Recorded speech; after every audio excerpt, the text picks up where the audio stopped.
Hello, welcome to another video. I implemented all of Advent of Code 2025 in SQLite, and I'm going to show you how. In this video, we're going to go over some advanced tricks that makes this all possible.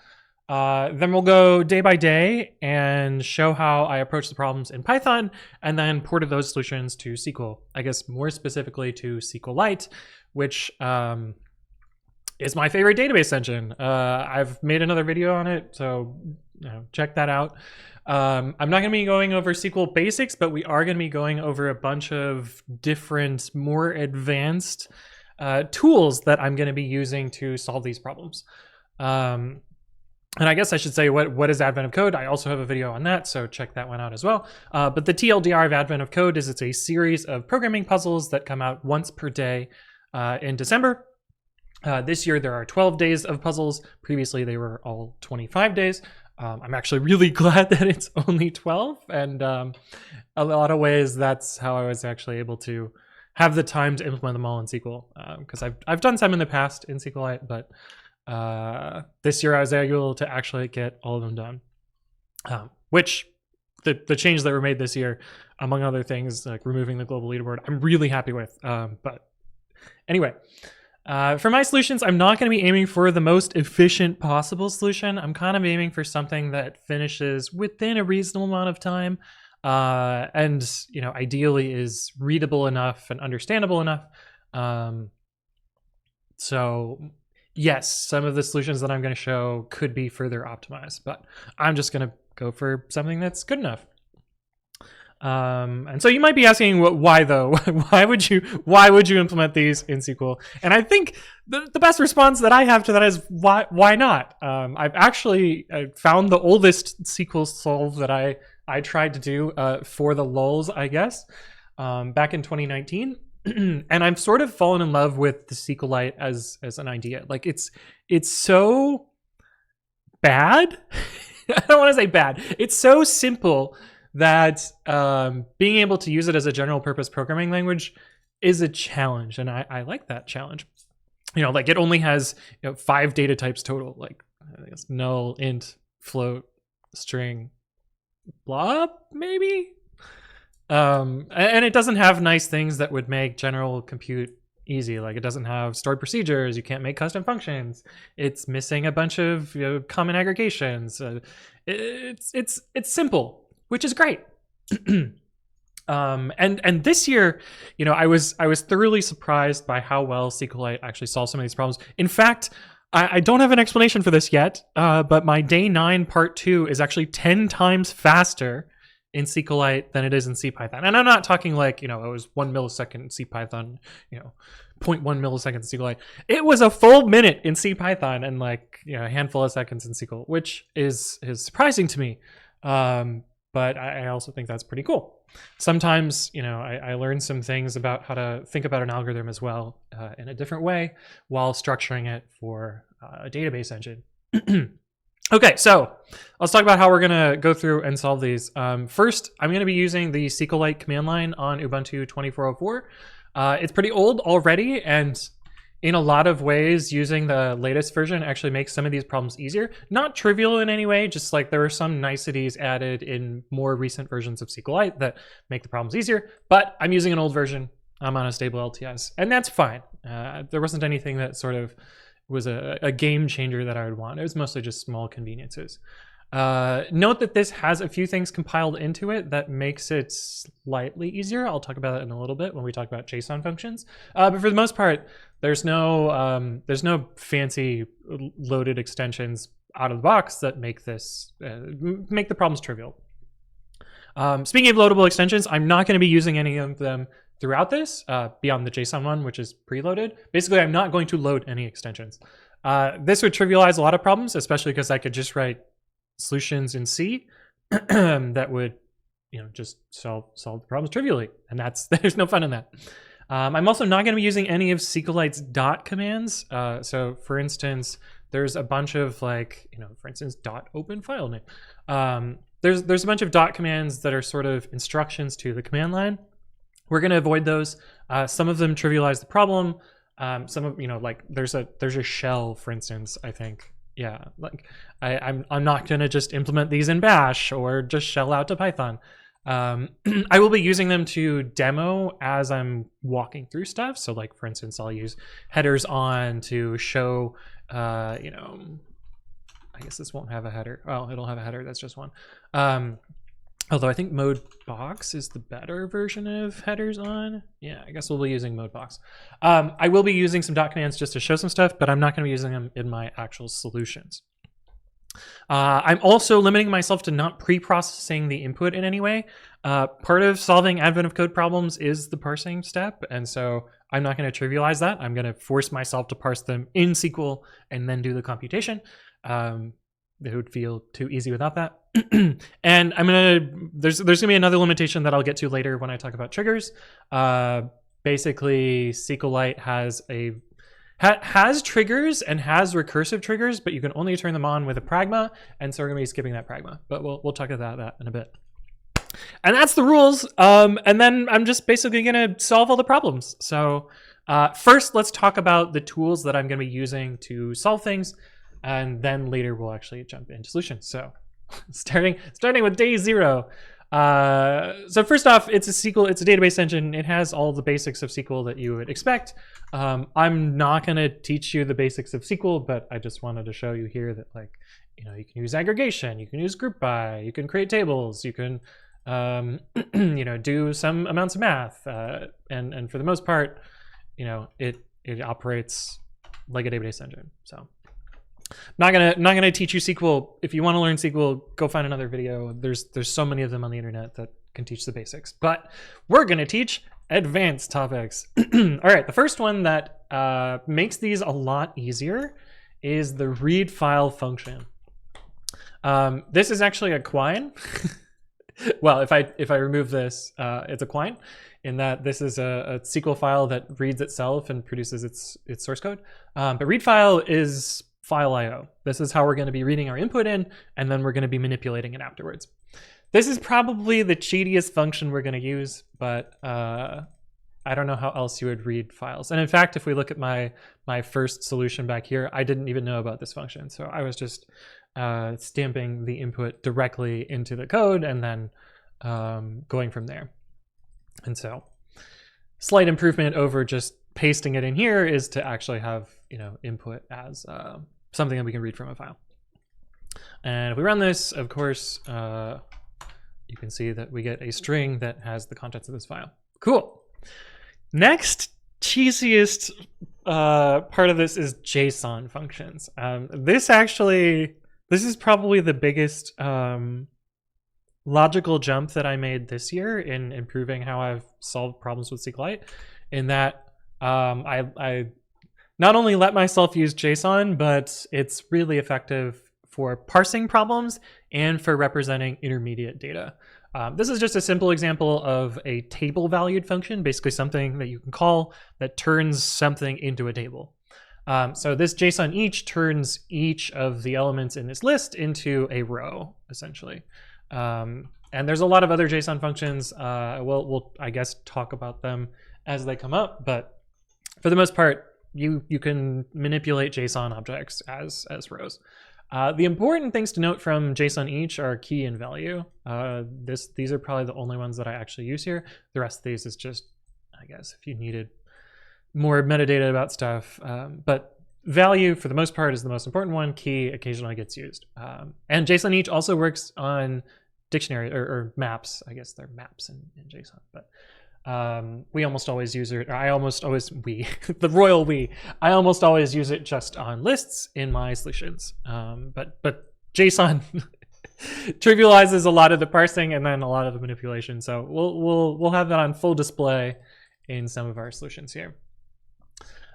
Next sort of advanced feature that we're going to be using is globs and regexes. SQLite has a very basic, well, normal SQL has like, the like operator, where you can use % as a wildcard. SQLite also has a glob operator, which is similar to like, except it uses Unix globs, which for the most part is just the same as how you would run a normal like query. You also have access to this regexp operator. There's also a regex function. Unfortunately, the regular expressions engine in SQLite is not very powerful. Or it's powerful enough. Like it has groups, it has character classes, it has star, it has plus, etc. But it doesn't have back references. So we'll show that in a bit as something not working so well. But anyway, this is 3 ways to implement this same idea, which is give me names that start with J. There's a few in here that start with J. Exit is just gonna, it's a dot command that stops the query. So you can see here, we implemented that idea in 3 different ways using like, glob, and regex.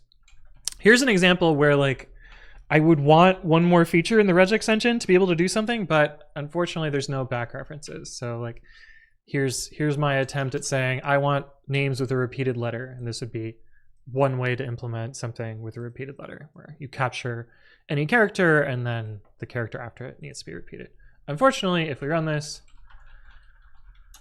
runtime error unknown /escape. Yeah, the regex engine just doesn't have back references implemented.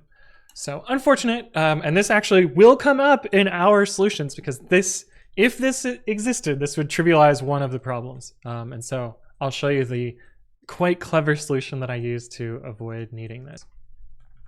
And you might ask, like, well, I sort of alluded to it earlier, why would we have glob if we already have like? They're basically the same thing.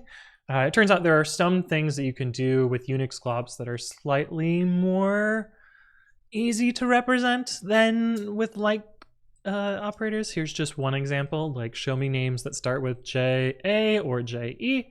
Obviously, you could write it out with two like expressions joined by or, but the glob version of it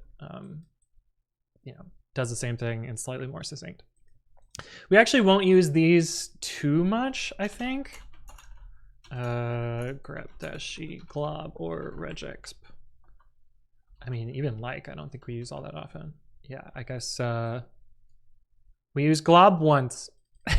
Actually, we don't even use glob once.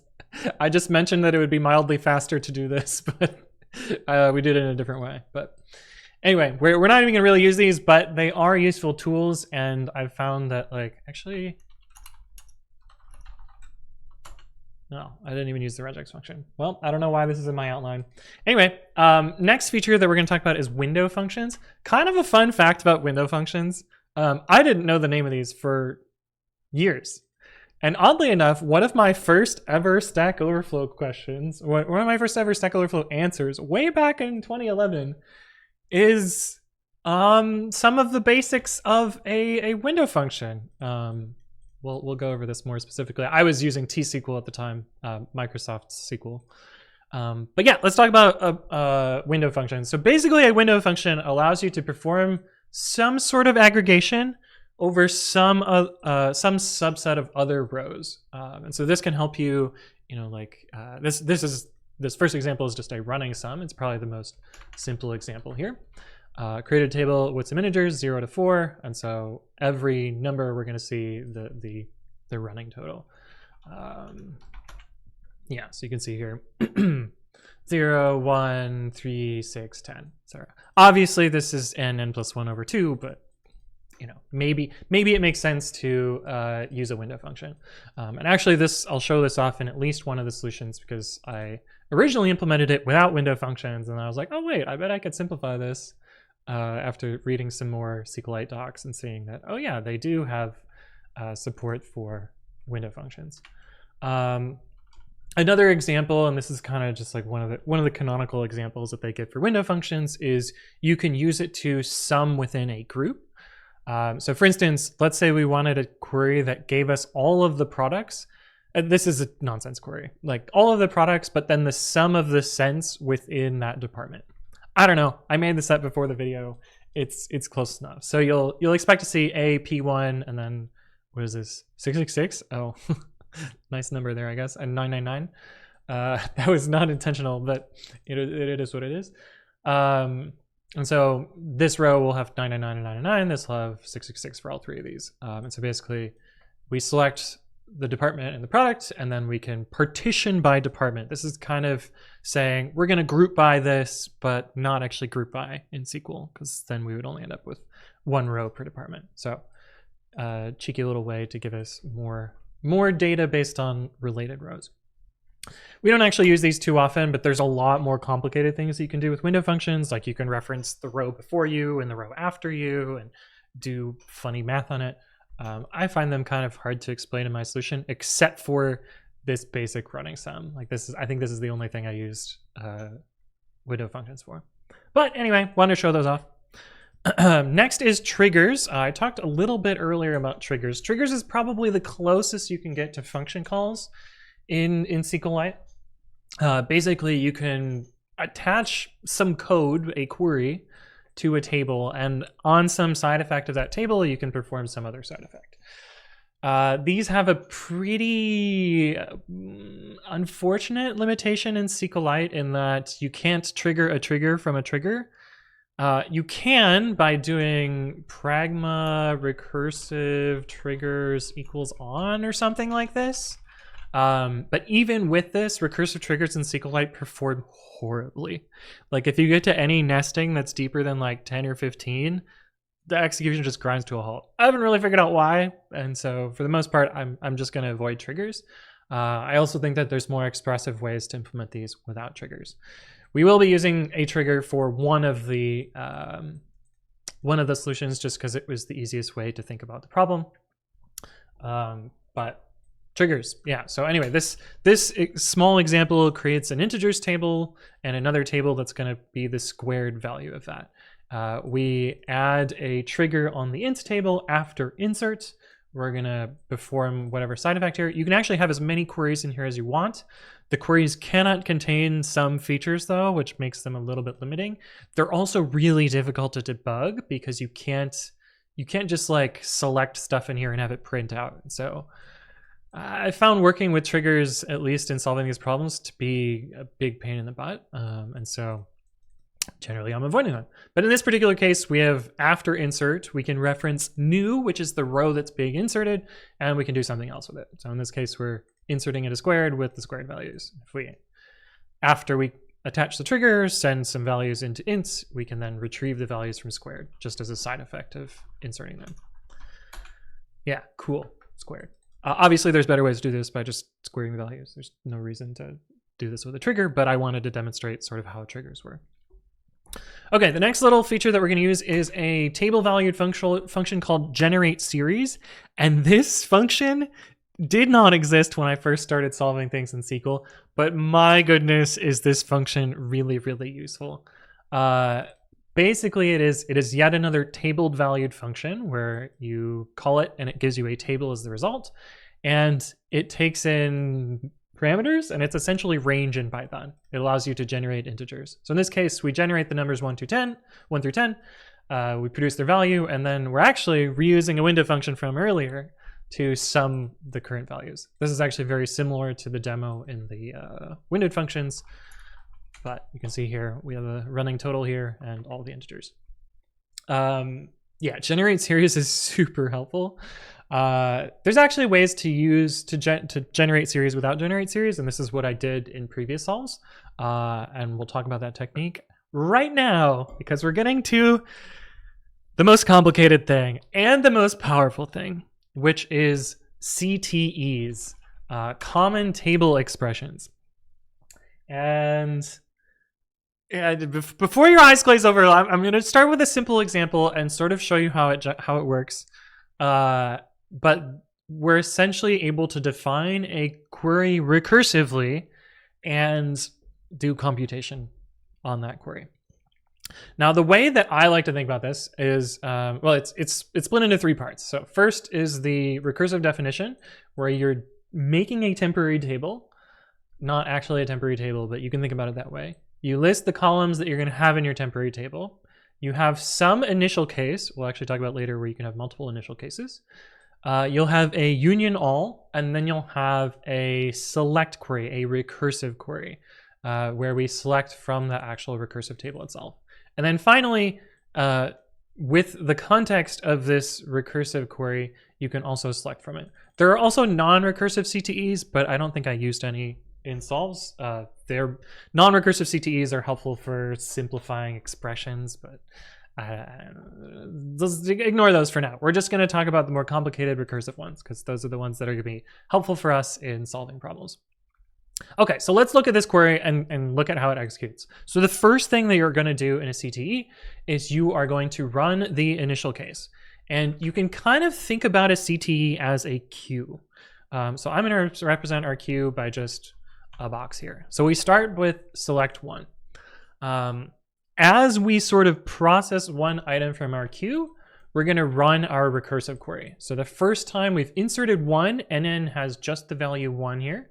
I don't know why I called it NN. I think this was the first copy paste I did from Stack Overflow, and I've just sort of stuck with that. But I is 1 the first time we run this query. This is going to generate a new row. So NN.I, which is 1, 1 plus 1 is 2. So we've processed this row. It's now sort of in our already processed set of rows here, and we've inserted a new row here. Now note that this processed rows can be accessed here, but it can't be accessed any further on in this query. We've already performed the recursive query on this, and so it's not going to get processed anymore after that. Let's run our engine again. Okay, we have an item on our queue. We're going to take in this queue just to make this not as not as long of a demo. Let's change this to 3. We're going to process 2. Which means we need to run our recursive query. 2 plus 1 is 3. So we have processed 2, we put it in our process column, and we've added a row 3 here. All right, we got to run our recursive query again. I is less than or equal to 3, so we can still run it. We run nn.I plus 1, we get 4, and we've processed the 3 row. And now we run this query again. In this particular case, this where clause is no longer true, so we generate no rows from this recursive call, and that terminates our recursion. So it's important to always have some sort of termination condition here, otherwise it'll just run forever. But we've now processed this row, and so we are done with our input, and we're done with our recursive query, and then finally we can run our select against this processed table at the end. And so this is actually our own version of generate series, and this is how I did this before generate series existed. And so if we run this now, you can see that we are able to produce the numbers 1 to 4.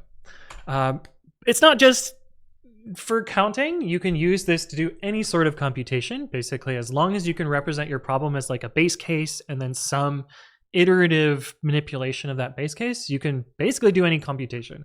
There's an example in the documentation for SQLite where they generate a Mandelbrot fractal, for instance, which is just wild to me that you can, I mean, obviously you can make a fractal because this is a tool that allows you to, solve any problem essentially, because it's Turing completeness and whatever. Okay, I wanted to show you a few examples of recursive CTEs just for things that are going to be some of our building blocks that we'll use throughout the problem. This is an example where we have an input string and I want to split it by some delimiter. In this case, char 10 is new line.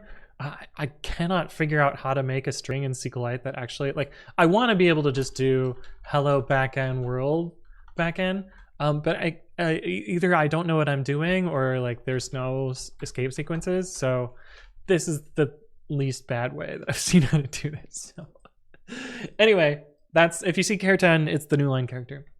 And so we've defined a recursive table here. We have our string. This is where we're going to try and get line by line out. And we have our rest. This is where we're going to have the entire contents of the string, and we're going to slowly chunk down our input until we get to the end. And I forgot to check whether this is off by 1 or not. It might be off by 1. But strings in SQL are also really annoying. Subster is 1 indexed instead of 0 indexed.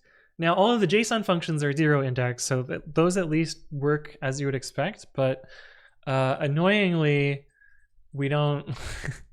Annoyingly, the strings start at 1.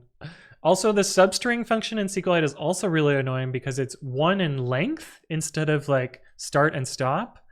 But that's the way it goes.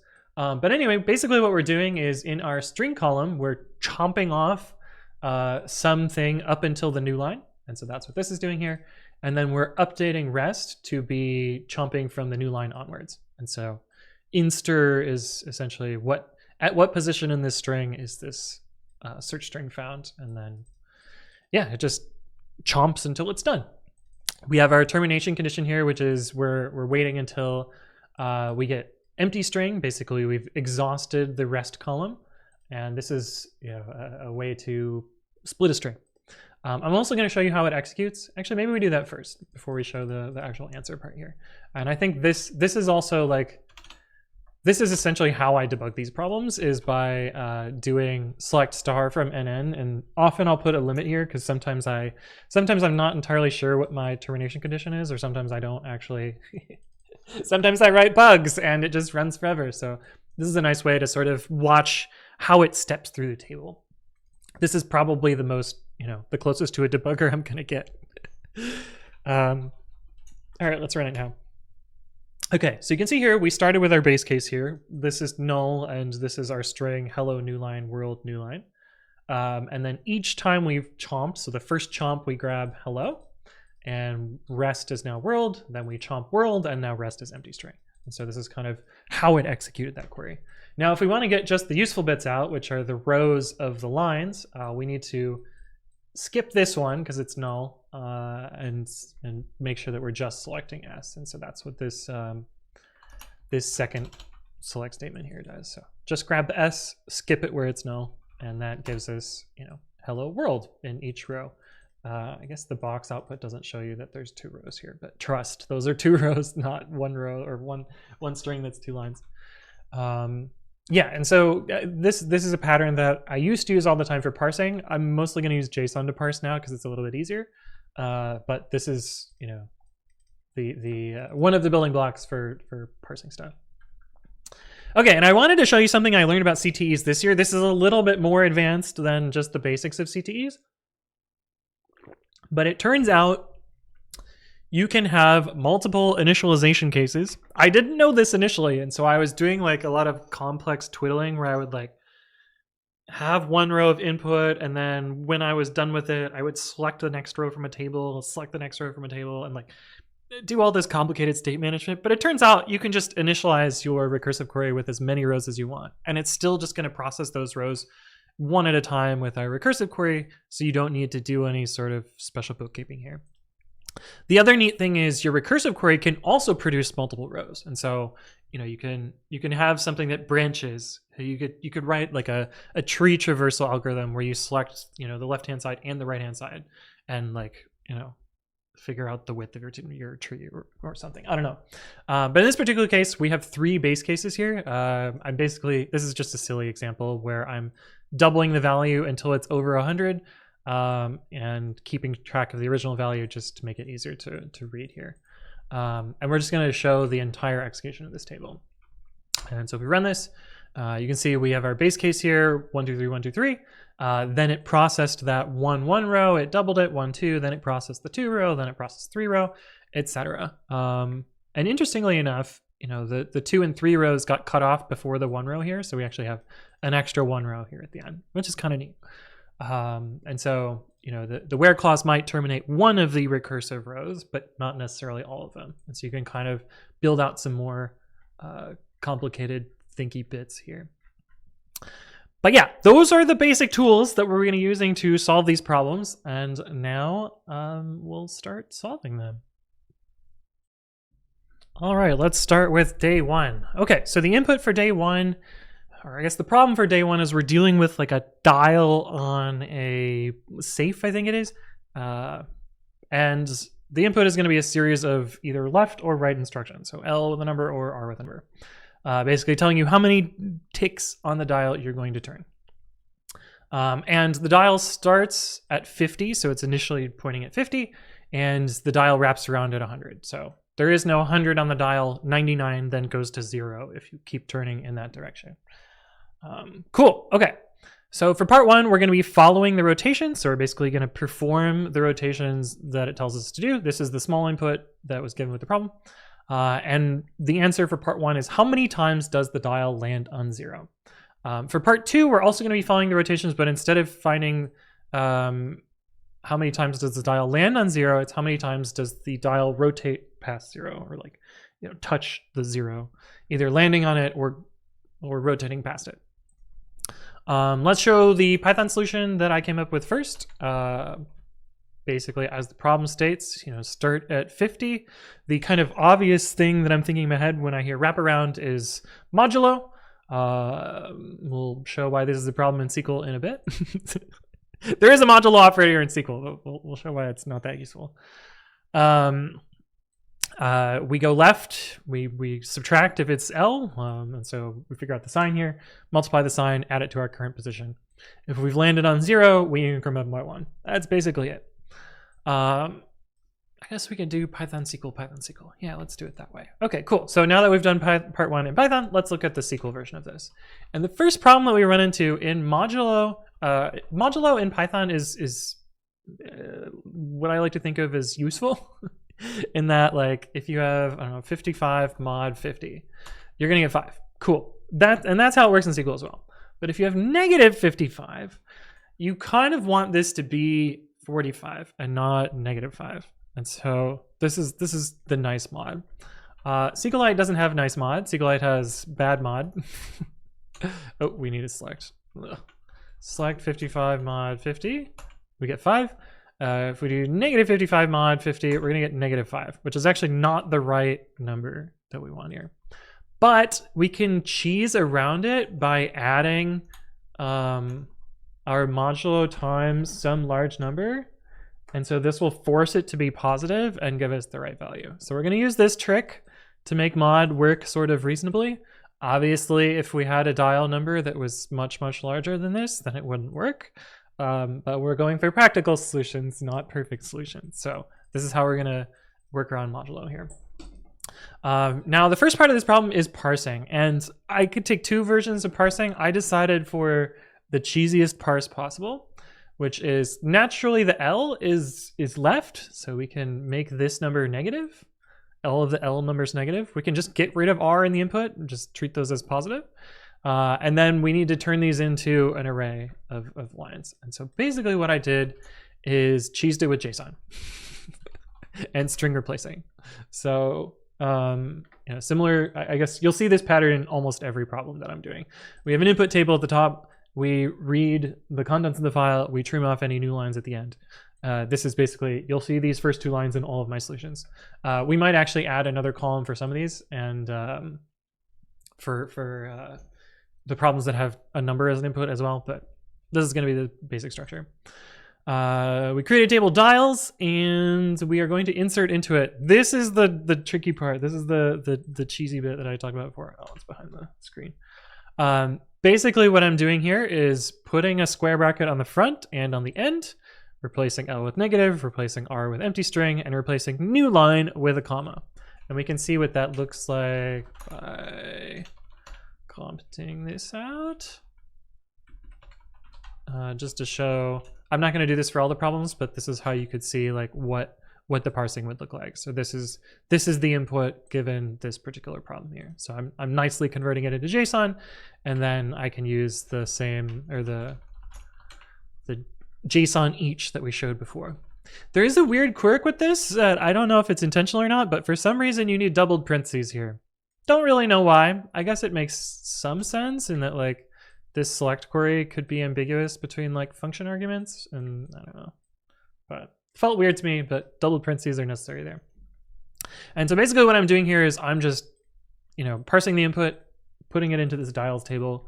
And so we select star from dials, we get those numbers. Cool, great, awesome. Next is the actual thinking bits of this problem, where we use a window function. This is, I think, the first and last time we'll see a window function is solving day 1. We use that sneaky mod from before, but basically what this is doing is we have a window function that's going to get the aggregated value over time. So this is basically the running total starting at 50. Well, starting at 50. And we basically want to find where it lands on 0. So we mod by 0. This is our mod trick. And then at the end of the day, it's count the number of rows that landed on 0. And so this is our solution to part 1.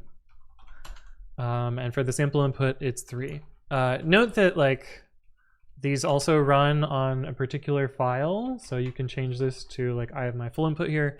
I get a different result for that. But I'm just going to be showing you small input, except for some of the days. but we'll get to those. Okay, part one, cool. On to part two. Part two is very similar to part one in that we're processing our lines, but we need to, in this case, keep track of when we pass 0. And so, I mean, my solution's a little bit sloppy for this, but basically I'm adding the number of times that it's more than 100. So if we're rotating 300 times at once, we know we can add 3 just off the bat there. And then finally, we need to figure out whether we're actually passing 0 or 100, because that's where it's going to wrap around. So we just chomp the lower part of this that's not a series of hundreds, and then we either subtract and check if we started above 0 and then went to 0 or below. We don't have to have the same like double check here for going positive, because you can never be at 100, but you can be at 0. So this is the other way that happens, and then modulo at the end. So that's the Python solution. The SQLite solution looks pretty similar. Obviously same parsing as before. In this case, I made a table that's all of the values that it landed on. And I started by adding a 50 into it. So this gives us all of the places where it landed. So if we select star from landed and then do this, you'll see these are all the places in the execution where it landed on a number. I then this is some cheeky math. Basically, I'm using booleans to add 1 here. This is the same as the Python code where I'm seeing like, does the dial have some number of hundreds? Note division in SQLite is integer division. So, well, if it's integers, if it's floats, it's floats, otherwise it's ints. So it kind of works like Python 2 division. But yeah, anyway, integer division. So this is the floored division of the dial value. And then we see if we add the number to our dial modded 100, do we get over 100? This is the same condition we saw in Python. And we also have the same condition for the other part. Like we started above 0, we added the number, and we got to less than or equal to 0. And so this is either 0 or 1, this is either 0 or 1, and this is the number of hundreds. So for each dial, we're basically computing this sum.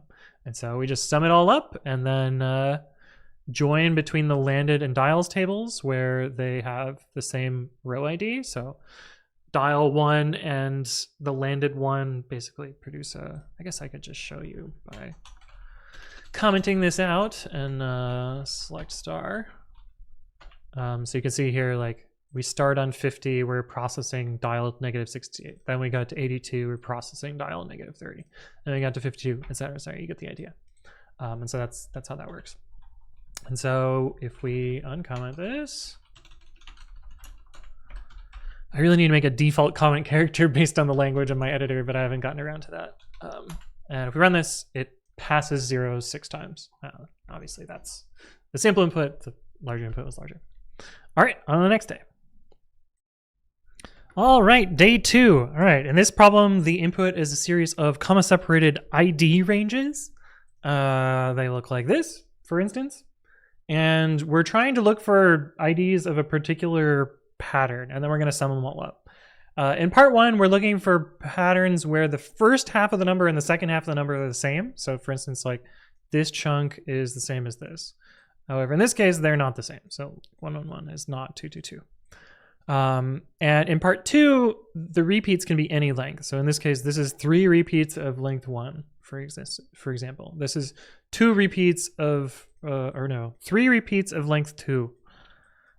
This is 3 repeats of length 3. So kind of generalized solutions to this. And when I saw this problem, my head is, I'm screaming, this is an easy regular expression problem. And so that is how I approached it in Python. If you look at my part 1 solution, I wrote a regular expression, I parsed the input, I made a range over the 2 values, and I just brute force checked whether this regular expression works on those.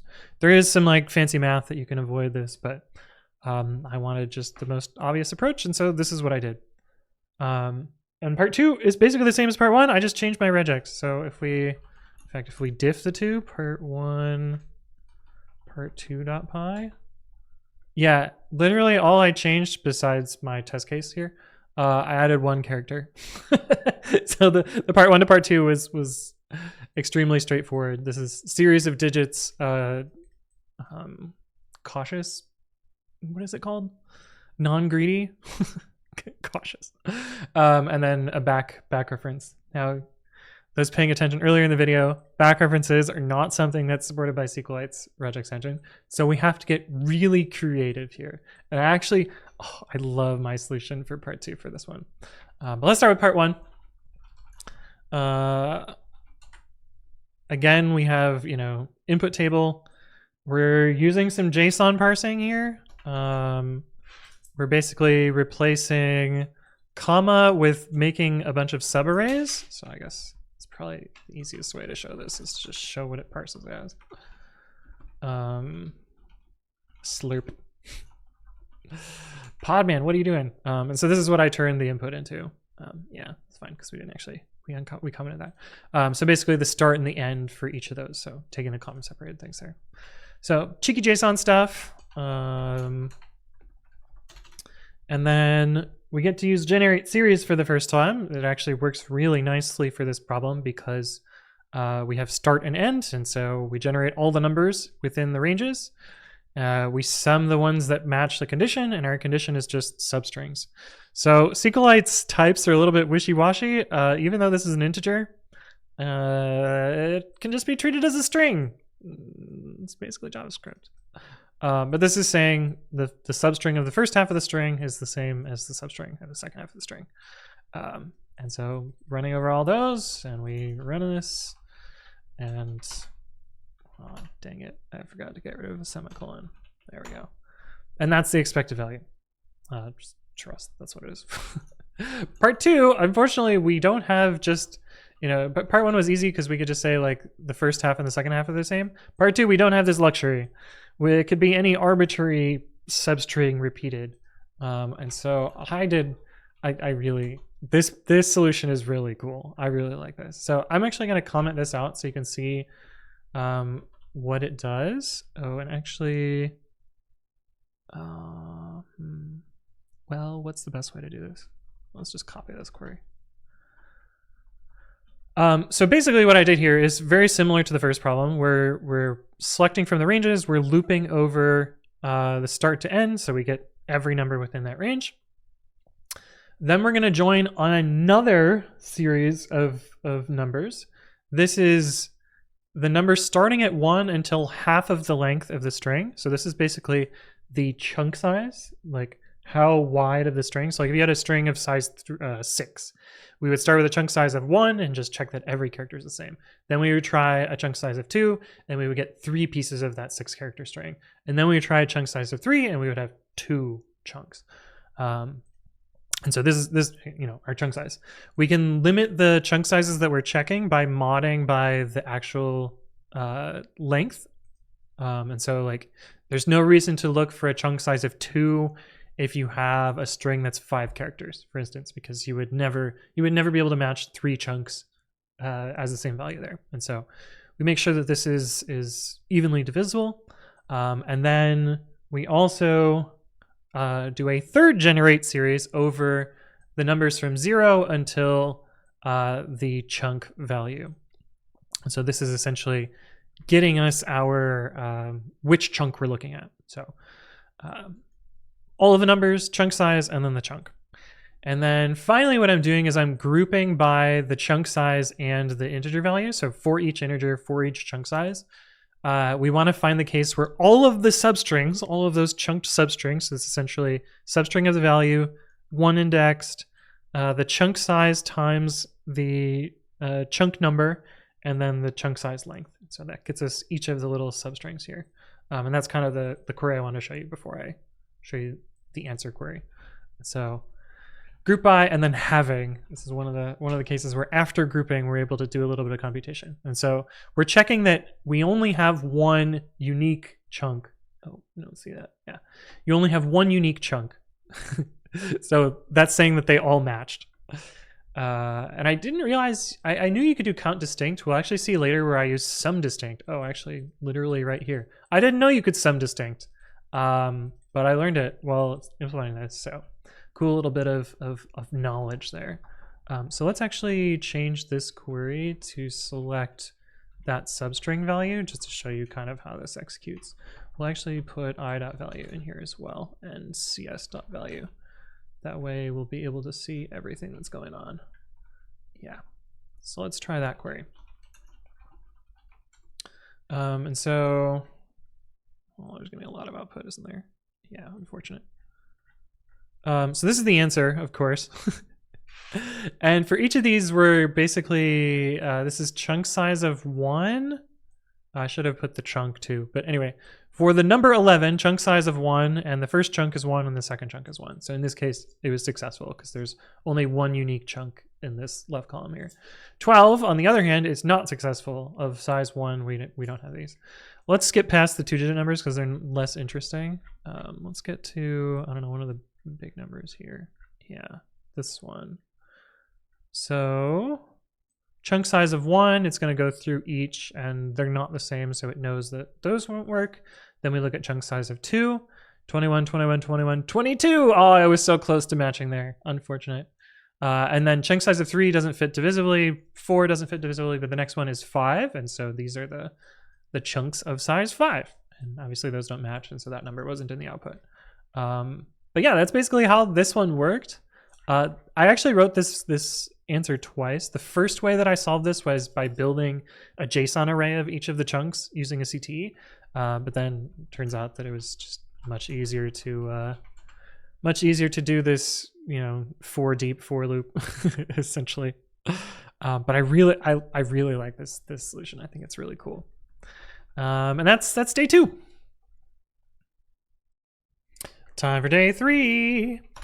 All right, in this problem, we have input as a series of digit lines that look kind of like this. Each character is a digit, and you have a bunch of lines. For part 1, we are trying to find the largest number by taking a certain number of digits in the line in order. So for instance, on this line, if we took 2 digits, the largest number we can get is 98. This line, the largest number we can get is 89. Oh, that was a 1. 89. For instance, this one is 78, and I believe this one is also 89, although you could take 89 in a bunch of different ways. Oh wait, no, that's not true. 91 is larger than 89. Brain. And in fact, 92 is larger than 91. Okay, anyway, yeah, that's essentially this problem. And for part 2, we're taking 2 digits, and for part 1, we're taking 2 digits.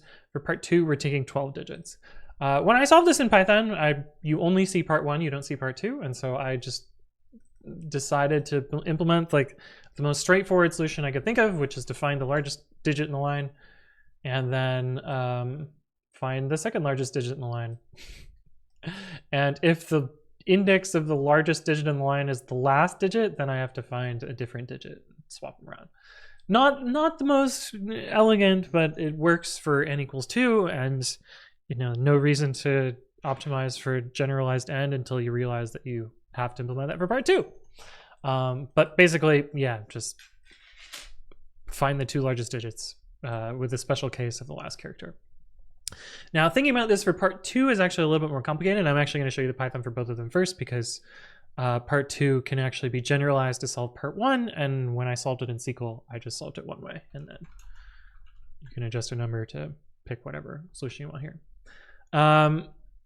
Code looks a little crazy, but the way that I think about this is we have to select some number of characters from this. So say we need to select 12. I think I remember that this is 14 digits long.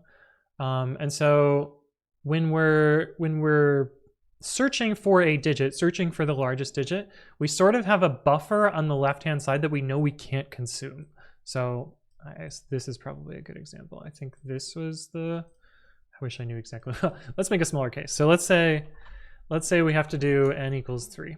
So we know when we're searching for a digit here that we have to leave at least 2 digits on the end to find our digit. So this 1 and this 9 are out of bounds. We can't select those while greedily finding a digit. So as soon as we see 8, okay, 8 is the largest digit in this chunk, fine, we take it. All right, then we move the sliding window along, and we can only look at these values. We can't look at the 1 and the 9 because we have to reserve 2 characters at the end, or 1 character at the end now? Yeah, 1 character at the end? Question mark? Yeah, because we need to find 2 more. So we're finding 1, we need to reserve 1. Okay, so we can look at these 3 and not the 9. And so we have to select a 1. We preferentially pick the most leftmost one just so that we have the most space that we can look at. And then finally, we're looking, we can look at the complete rest of the string because we have already taken 2 characters and we need 1 more. And so then we can take the 9 and get 819. Obviously, if there's a 2 here, it gets a little bit more tricky because like you would take this as your second character and you would only look at 2 characters at the end. But that's kind of the basis of how I implement an algorithm for this. Is basically you can look so far ahead, but you can't take characters that you need to reserve because you need to eventually find values for your string. And so that's what this does. So for each line, we're accumulating our set of characters. We need to find n characters. We have a left, which is basically how far along our string we find the best choice. So that's what how far along our string is, find our best choice. Once we've found our best choice, and we're looking for the first largest digit. Like if we had 2 equal, we want to reserve as many characters as possible because we might, it might be the case that you want the large digit twice rather than once. And we keep track of our left, we append that to our set of characters, and then we reduce our line by that position. I chose to keep left at 0 and slowly chomp the line here just because it was easier to reason about. You could just increment the left, you could keep the pointer in the string and not modify the string and just iterate past that. And I think that's actually what I did for this equal. And then finally at the end, join all the characters together and add them to the total. Now this triply nested loop in SQL is gonna be pretty tricky to represent. First, because this loop is very dependent on whether we find or don't find something. And so this is, I think, the first problem, well, the first problem in the video where I'm gonna reach for a CTE, a common table expression to represent this. Basically, turn these for loops into while loops and then our accumulator into a column where we accumulate stuff. And so let's take a look at our SQL solution. Yeah, and so this is, like I was talking about before, we now have a variable here for the number of characters we're going to look for. First thing we do is parse the input into lines. This is, pretty straightforward JSON. Put a square bracket and a double quote at the front, square bracket and a double quote at the end, and replace all new lines with double quote, comma, double quote. Note also, again, like there won't be a new line at the end because we're trimming it off here, so there's only going to be embedded new lines, which means we don't have to worry about trailing commas. Although SQLite actually supports JSON 5, so I believe, maybe it's not in my version of SQLite. Nope, yeah, see, it works. So trailing commas actually would have been fine because SQLite implements not the JSON standard, but a more permissive one. In fact, like you can have comments too. And it just does.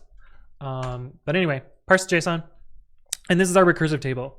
And I guess let me explain each of the variables and then how they map to the solution here. I can actually look at them. Oh, day 3, part 2.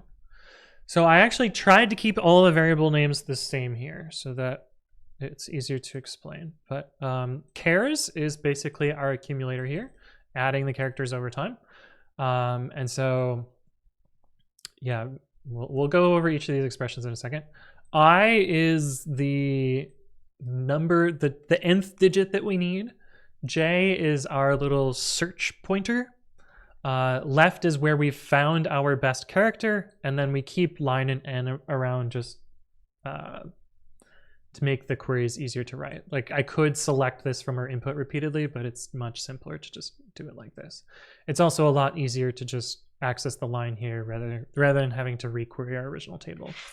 And you'll note here also that we select our base cases every single line in our table. I'm actually going to delete all the lines here just so it's easier for us to trace this, because we're going to run it one line at a time and show you like how the recursive query works. And it's much more confusing with 3 lines all bouncing back and forth between each other. Okay, let's talk about each of our variables and how each of them updates. So the first one is our characters. This is our sort of accumulator. We basically have a case that where J has exhausted its loop, so in our Python code here, after we have gone through this loop, once we have gotten greater than the number here, we know that we've found the best character that we have, and so we can add that character to our string. So this is appending the particular character that we found, again, off by 1 because SQLite strings are 1 indexed for some godforsaken reason. But yeah, accumulate the string here. And actually, for a lot of these case statements, the conditions are going to look exactly the same. So for instance here, when J is past the end of the loop, we're going to increment I. Otherwise, we're going to keep it the same. So that's like, we've done one full process of this loop. Great. Okay, now we can increment I. J here is a little bit more complicated. So when J goes past the end of the loop, actually it's not more complicated. The next loop we're going to run, it's going to start at 0. Otherwise, we just increment it. Left is more complicated though. So when we finish the J loop, we're resetting left to 0. Otherwise, when the particular character we're looking at is bigger than the character that we've already picked, then we're updating it with J. Otherwise, we're leaving left the same. And so that kind of represents these assignments here. So resetting to 0 after this is looped, setting it when it's greater than. Finally is line. I actually did do the chomping. Neat. I guess it was easier to represent. So this is when we've exhausted the J loop, then we chomp the line down, and otherwise we keep it the same. And then any of these columns that I select just to make it convenient, I'm just selecting them again. So there's not really any complexity here. And our termination condition here is when I is greater than n. So if we're looking for the 13th character, but we only need 12, then we're done. And then finally, we sum them all at the end. But I'm going to remove the sum and just show you how this query executes each recursive chunk. Also, let's set n to 2 just to show. Although it's not useful, not interesting for the first one, but that's fine. It's fine. Okay, so we start with no characters selected, all of them at 0, and we're incrementing. I believe this is J. I should just put it on box mode, right? Mode box. There we go. Okay, yeah. So characters, we're looking for the 0th character. We're incrementing I.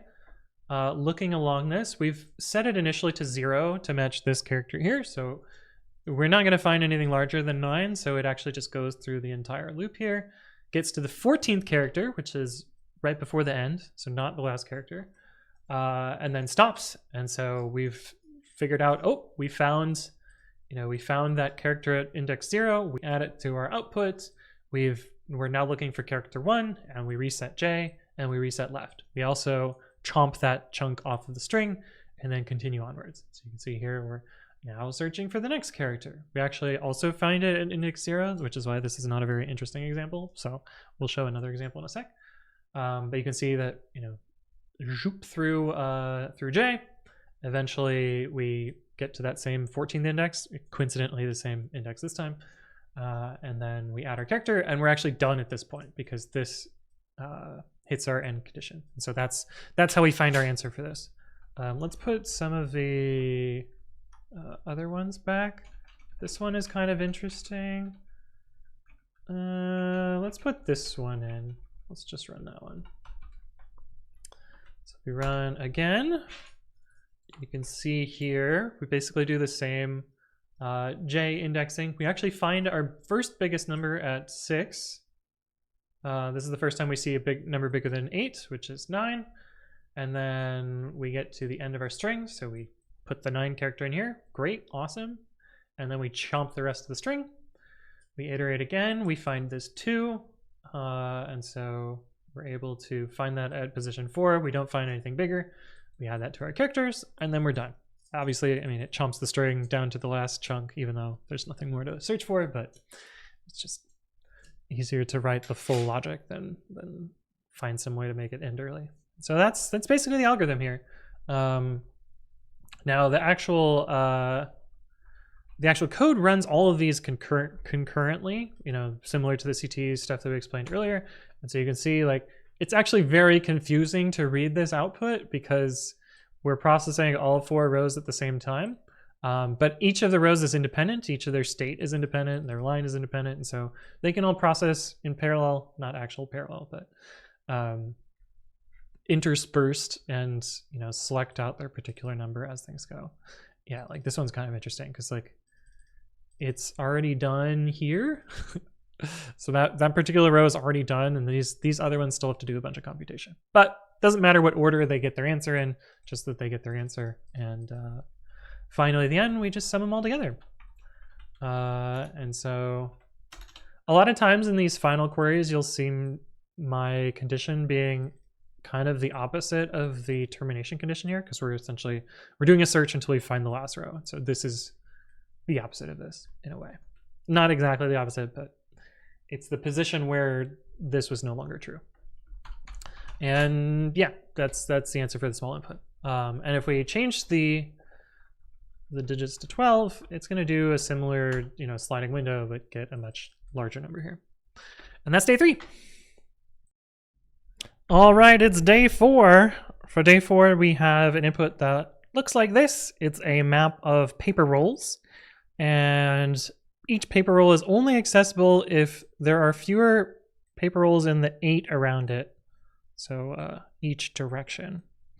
So for instance, this has 2 around it, whereas this one has 3, this one has 4. So it's not accessible because it has 4 or more.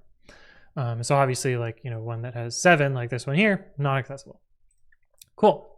Part 1 is how many can be accessed, and then part 2 is you can remove roles that are accessible, so continually remove them.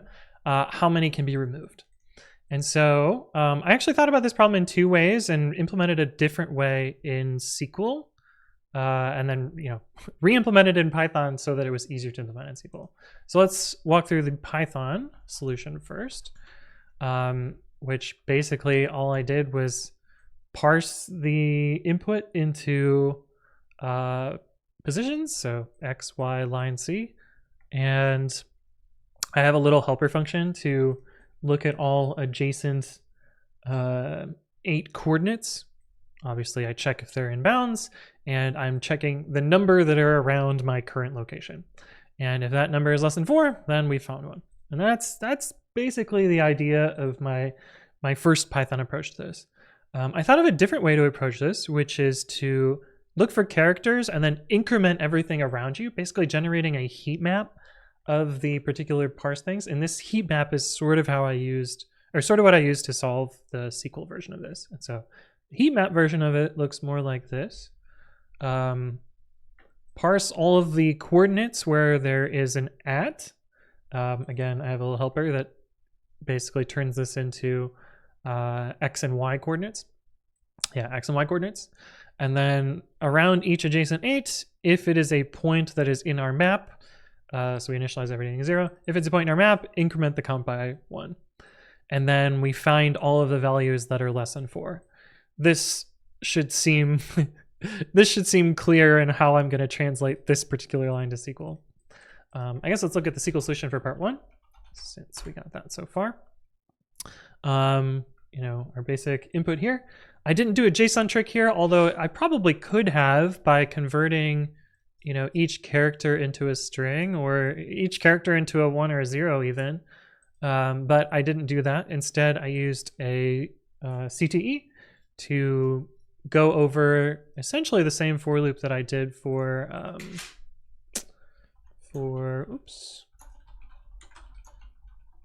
essentially this for loop here. For y line for xc, and so that's why we have y and x. Wall. I guess we select whether we found a wall or not, and then the rest, and so then we just chomp a character at a time. So case when it's a new line, then we are incrementing our y. Oh man, you can't see it because it's behind my face.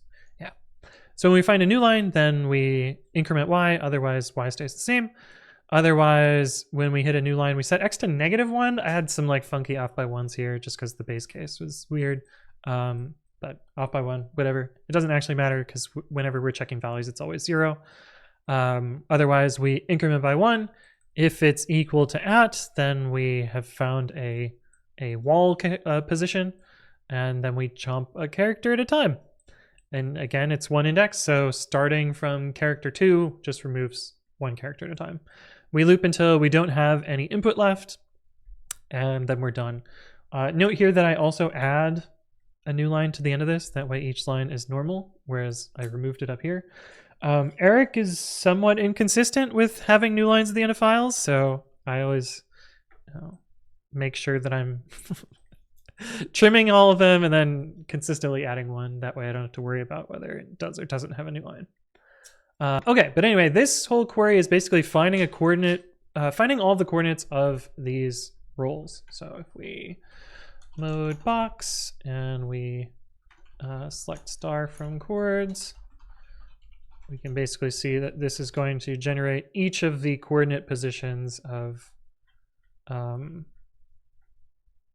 is that X and Y? Yeah, I guess it is. Oh, that's my full input.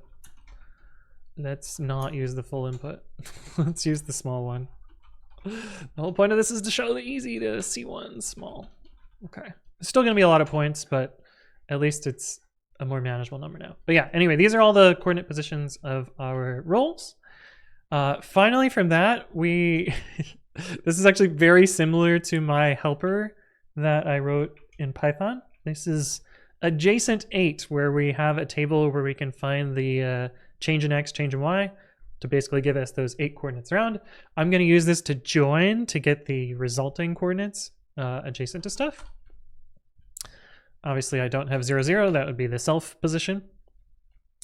Then I create a table counts. I'm actually using a primary key here so that I can insert or replace. That way it doesn't overwrite a value. Yeah, so it can clobber itself.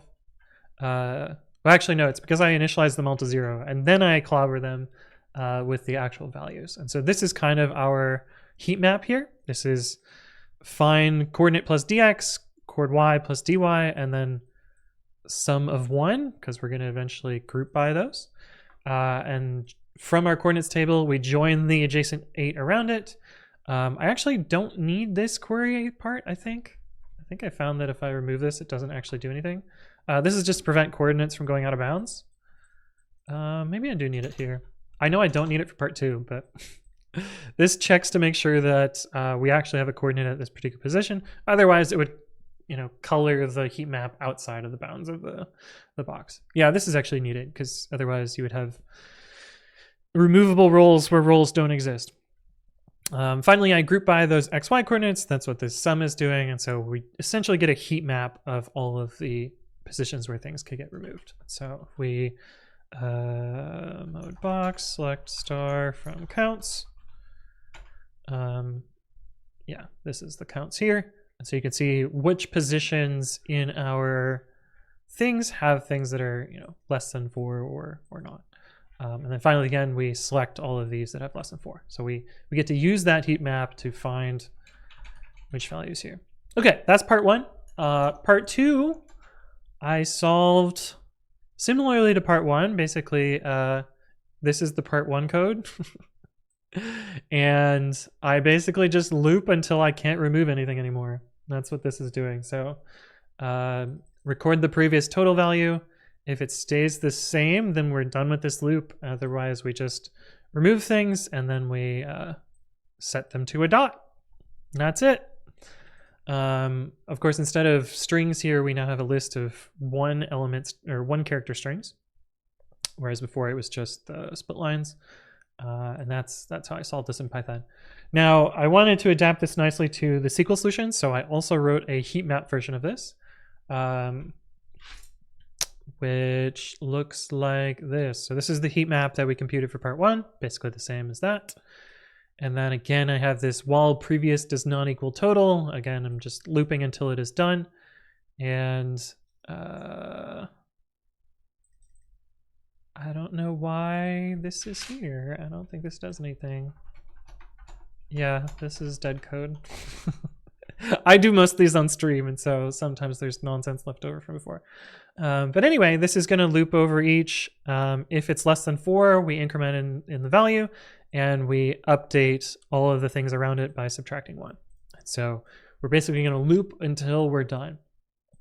And this is the first time that I wrote a crazy solution in SQL where my actual, yeah, so it's basically the same as before. This is still that heat map part. This is the final part. We have a total that we've computed, and we have our intermediate state. Now, what I'm actually representing the intermediate state here is that is the entire heat map. Basically, an array of arrays. JSON group array is nice in that you get a big array from each row. Each row has a single array and a big array. And then I'm basically keeping the entire board state here. So each position and their count from our counts table. I can't see it. There we go. And so this is the entire board state, and we initialize our total at 0.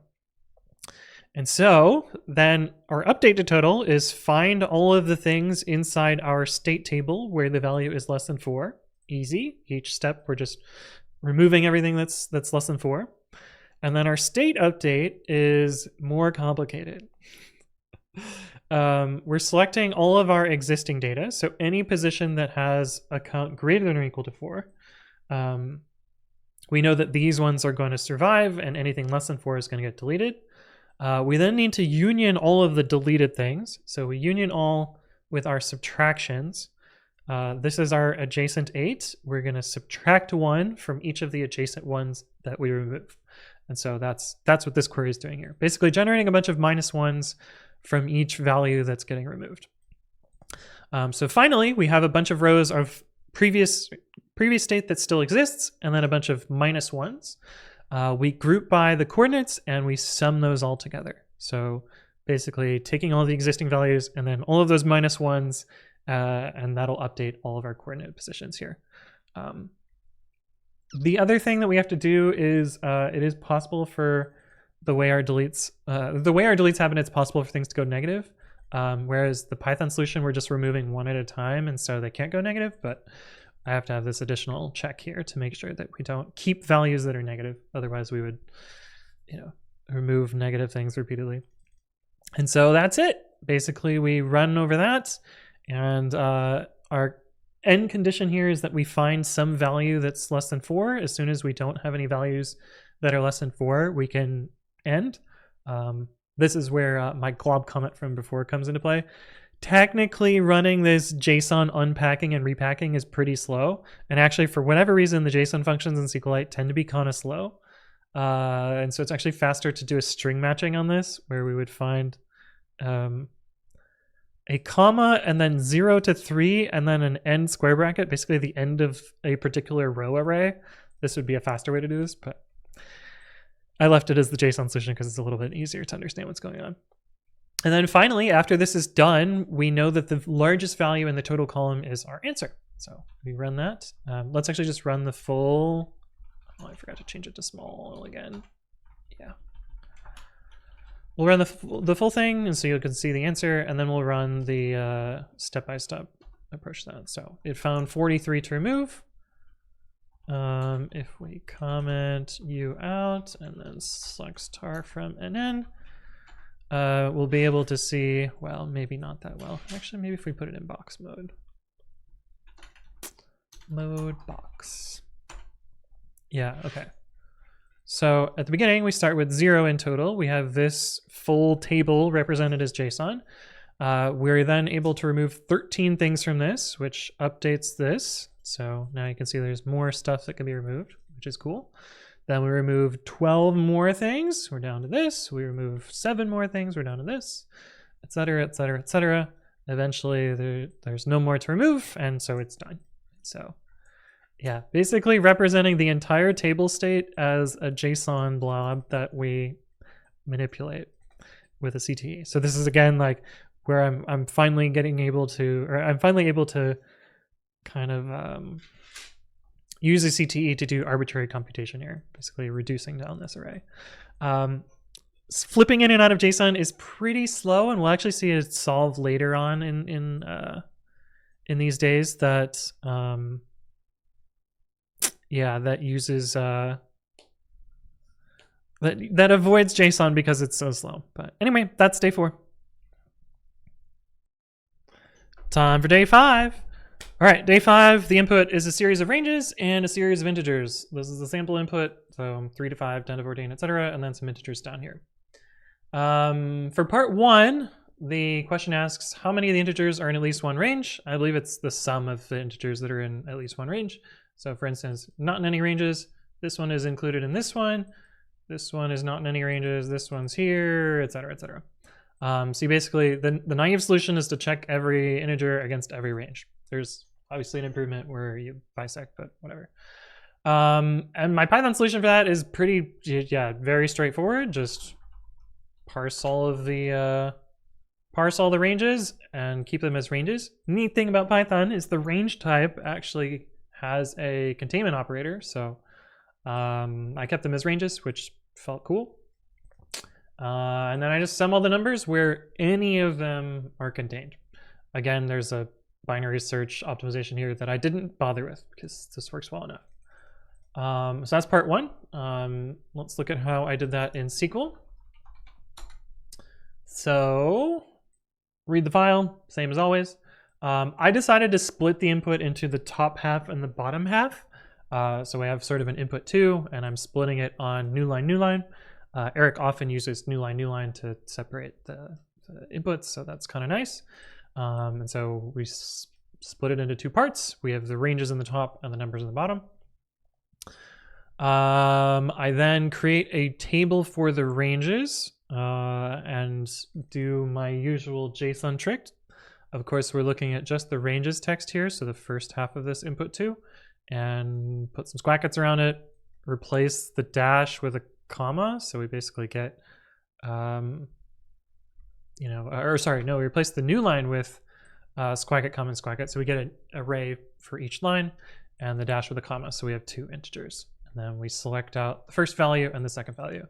I guess I forgot to mention this in the previous video. This is a earlier in this video. This is an operator for doing a JSON lookup. This is looking up key 0. This is the same as a more complicated lookup, which looks like this, I think. Yeah. And I only realized halfway through solving these this year that this shorthand works just the same.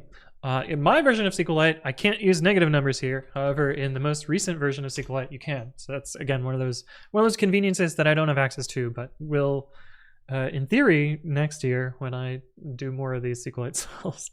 Okay, anyway, parse the ranges. We have, start and end. We also parse the numbers. This one is a little bit simpler. We're just replacing new line with a comma. And then finally, we select from each number. We inner join on ranges where there's some range that the number is between, and then we count the number of numbers. This should have been sum, but I guess, was it sum or was it count? I don't know. Oh, I guess it's count. Sum of any is a count. Okay, I thought it was sum, but I guess it's count. Okay, anyway, this is the solution for part 1. I guess we'll run it because why not? But there's no real intermediate to show there. Part 2 is a little bit more complicated. Part 2 is how many numbers do the ranges cover? So in part 2, we're ignoring this second half of the input and we're just dealing with the first half of the input. Now the interesting thing about this input is some of these ranges overlap.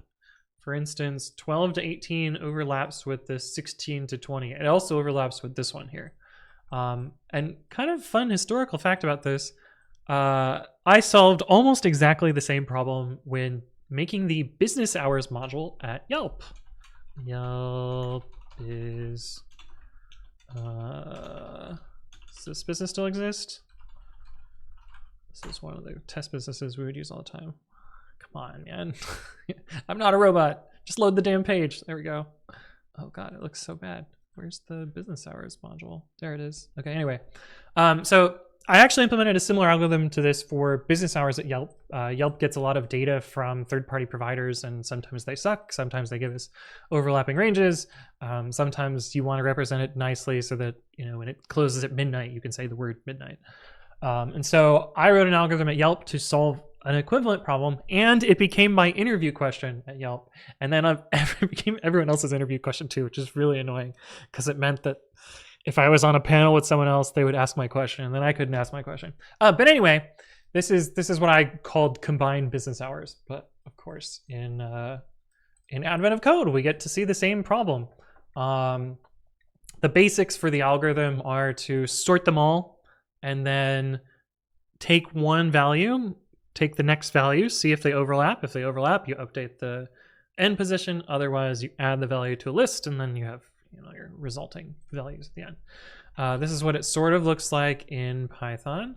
Of course, I cut a corner here. So again, like parse all these, sort them. I cut a corner here in that I just put the first one directly into the list. This is actually a mistake that gets made in the interview a lot, and I was trusting that the input had a non-zero number of values in it, and so I was able to just put a single value in here to start. Otherwise, you have to basically check if it's empty and return empty list early on.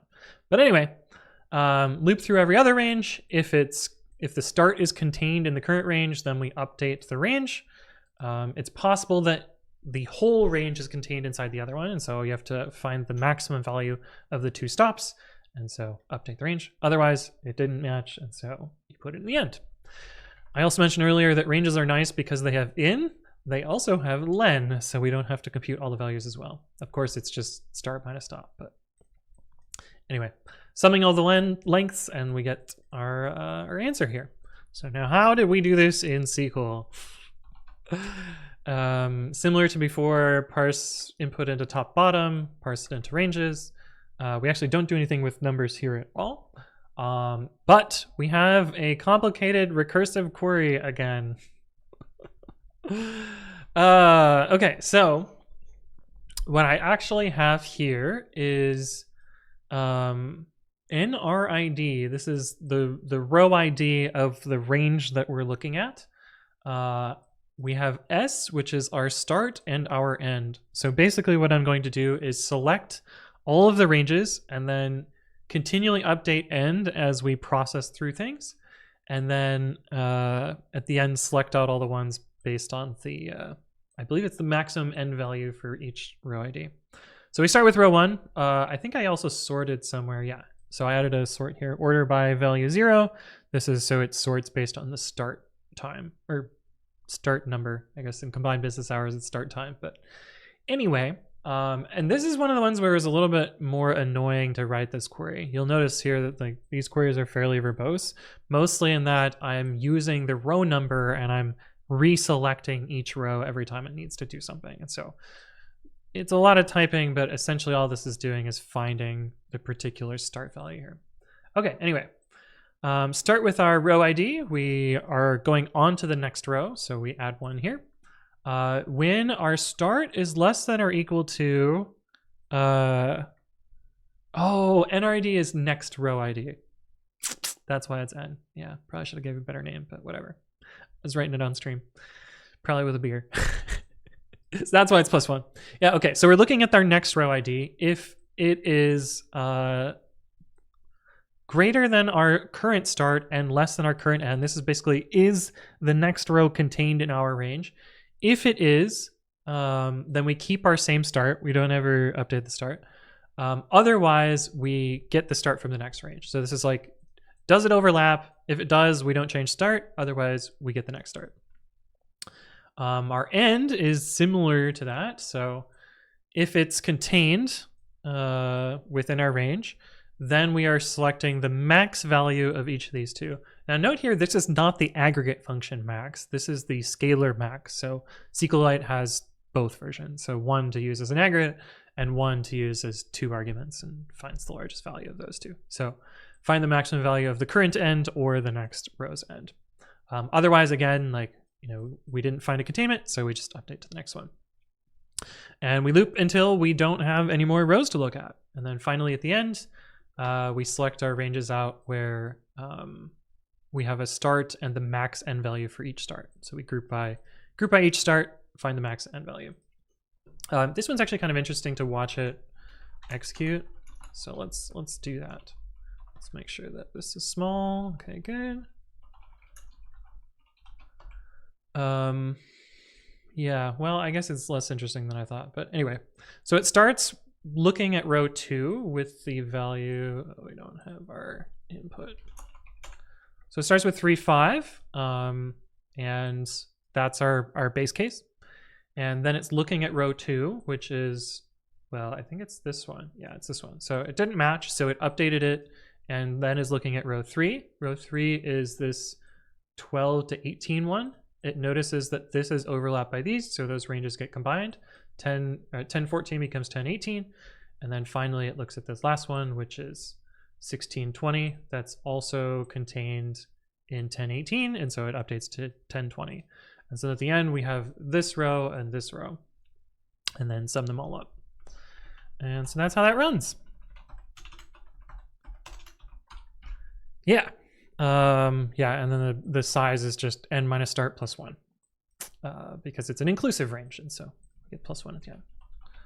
And running that all together, we get 14. Cool, that's day 5.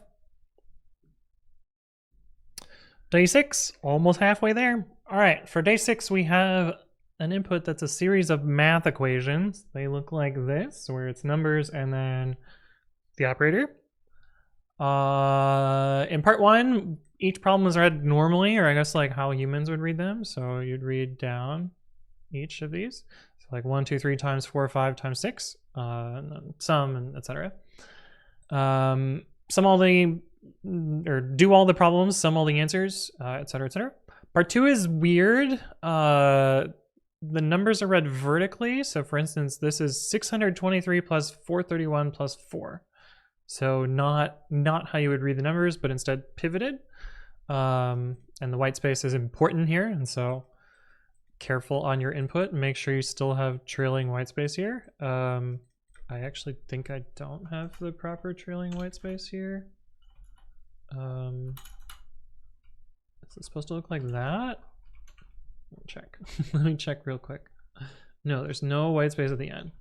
Let me make sure that we actually have the real input. And this is one of the ones where like your code formatters might mess up the output. Okay, anyway, small input looks like this. Part 1 is pretty straightforward. It's literally just parse the numbers, get them into each of their pivoted sections, and then run the operation here. In Python, it's really easy because, let's keep the input open and do it over here. In Python, it's pretty easy because we can just split. I actually found a bug in the type checker here, so something strange there. We split each of the lines. The operations line is on the last line, so we can pop off the last line and split it to get our operations. We can parse all of our numbers. I had a helper for that, so I just did that. We have to pivot all of them because at this point we have the numbers that are like this, like 123, 328, 51, 64 in each rows, but we actually want the columns. There's a neat little trick in Python where if you have, say, rows, and you want to turn them into columns, you can do list zip splat of your input list, and this will pivot it. Oh, obviously we don't have PP because we're not in a thing. So this will give us 1, 4, 2, 5, 3, 6. So it allows you to pivot those. So that's what this little trick does here. Obviously we don't have this in SQL, so we're gonna have to do something else. But finally, all we have to do is sum up all of the totals and their operand. I made a little helper dictionary up here to map plus to sum and star to math.prod.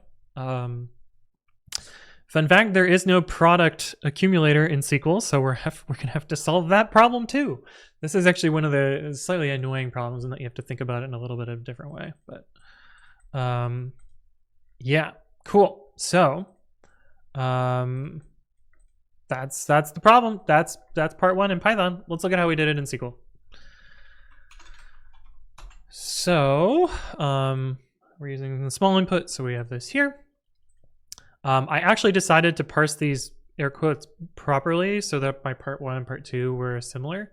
And so I split each thing on new lines so I could get a series of lines, just JSON lines essentially. And we put just the operators into the last one. So we grabbed the, select from lines, order by row ID, descendant limit 1. Note that I put a little bit of weird characters onto the end of it. This is just so that it lines up nicely.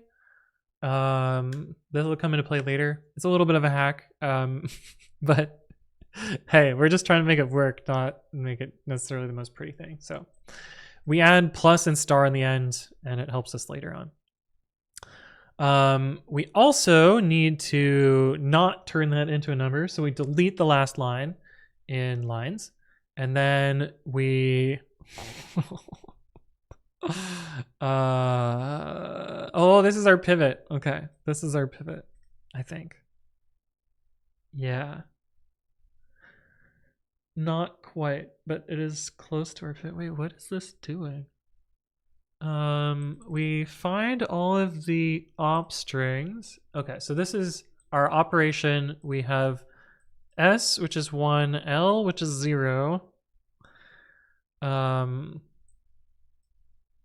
What is this doing? Clearly I should have reviewed this before. This is one of the ones that I did very late at night. Oh, okay, here we go. Here we go. So we're basically parsing out the operation string here.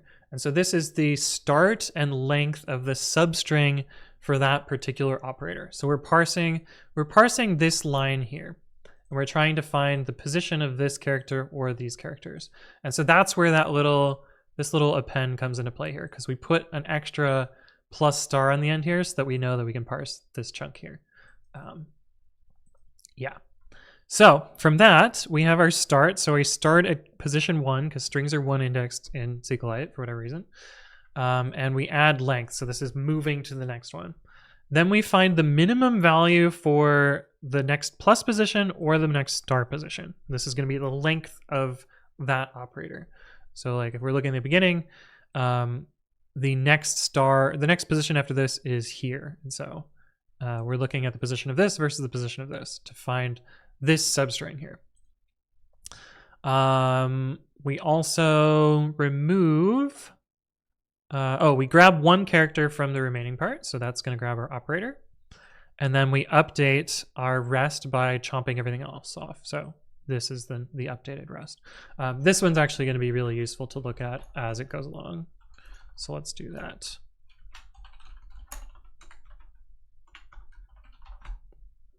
And put this in mode box. Yeah, okay, so here we go. So the first row is garbage because it's just our initialization case.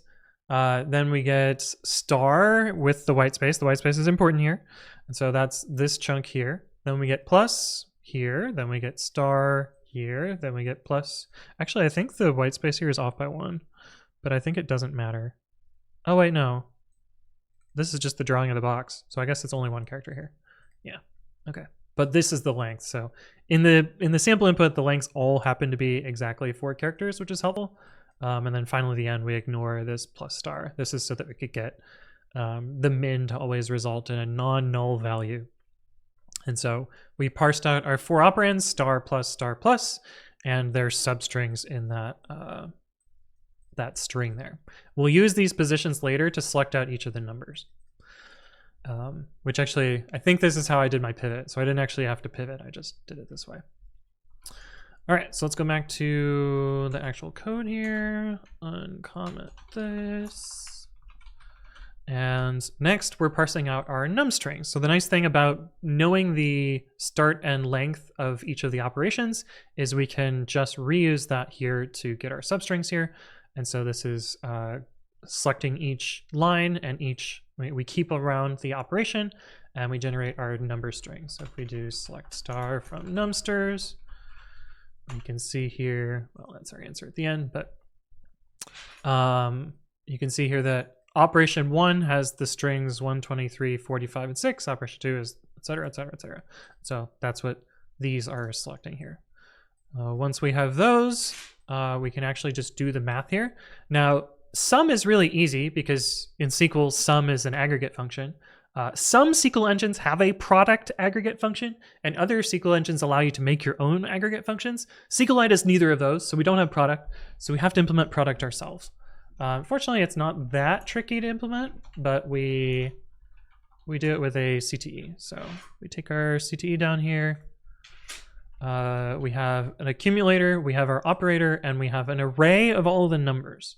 And so we initialize this with each of the equations. When it's plus, our accumulator starts at 0. When it's multiplication, it starts as 1, just because you wouldn't want to multiply by 0, you just end up with 0. This is an invalid value, so I just put nonsense there. We keep our operator around, and we use JSON group array again to group all of those number strings. So we group on our row ID, and so this is basically getting us a number operator and an array of values. And we're going to chomp off one value at a time to produce the result here. And so this is our recursive part of the query. When it's plus, we add. When it's star, we multiply. Otherwise, obviously, it's invalid. We preserve the operator, and we remove the first value of the array. JSON remove helps us do this. This would actually be faster if I comma separated these and instead used string operations instead of JSON operations, but it was fast enough. So I said, good enough for me. There's also a JSON-B type in SQLite, which is their like special binary format, which is much faster than dealing with JSON as text. But half of the JSON-B functions are missing in my version of SQLite. So I couldn't use that either. But if I do this next year, maybe I'll use JSON-B to optimize some of these. And finally, we go until there's no values left. I actually think this one is neat to look at as well. So we're going to step through this recursive query as well. And kind of see how it operates. So each of these are initialization rows here. So each of the multiplications start with 1. And again, yes, these are strings, but SQL will magically promote them to integers. So we don't have to do anything special there.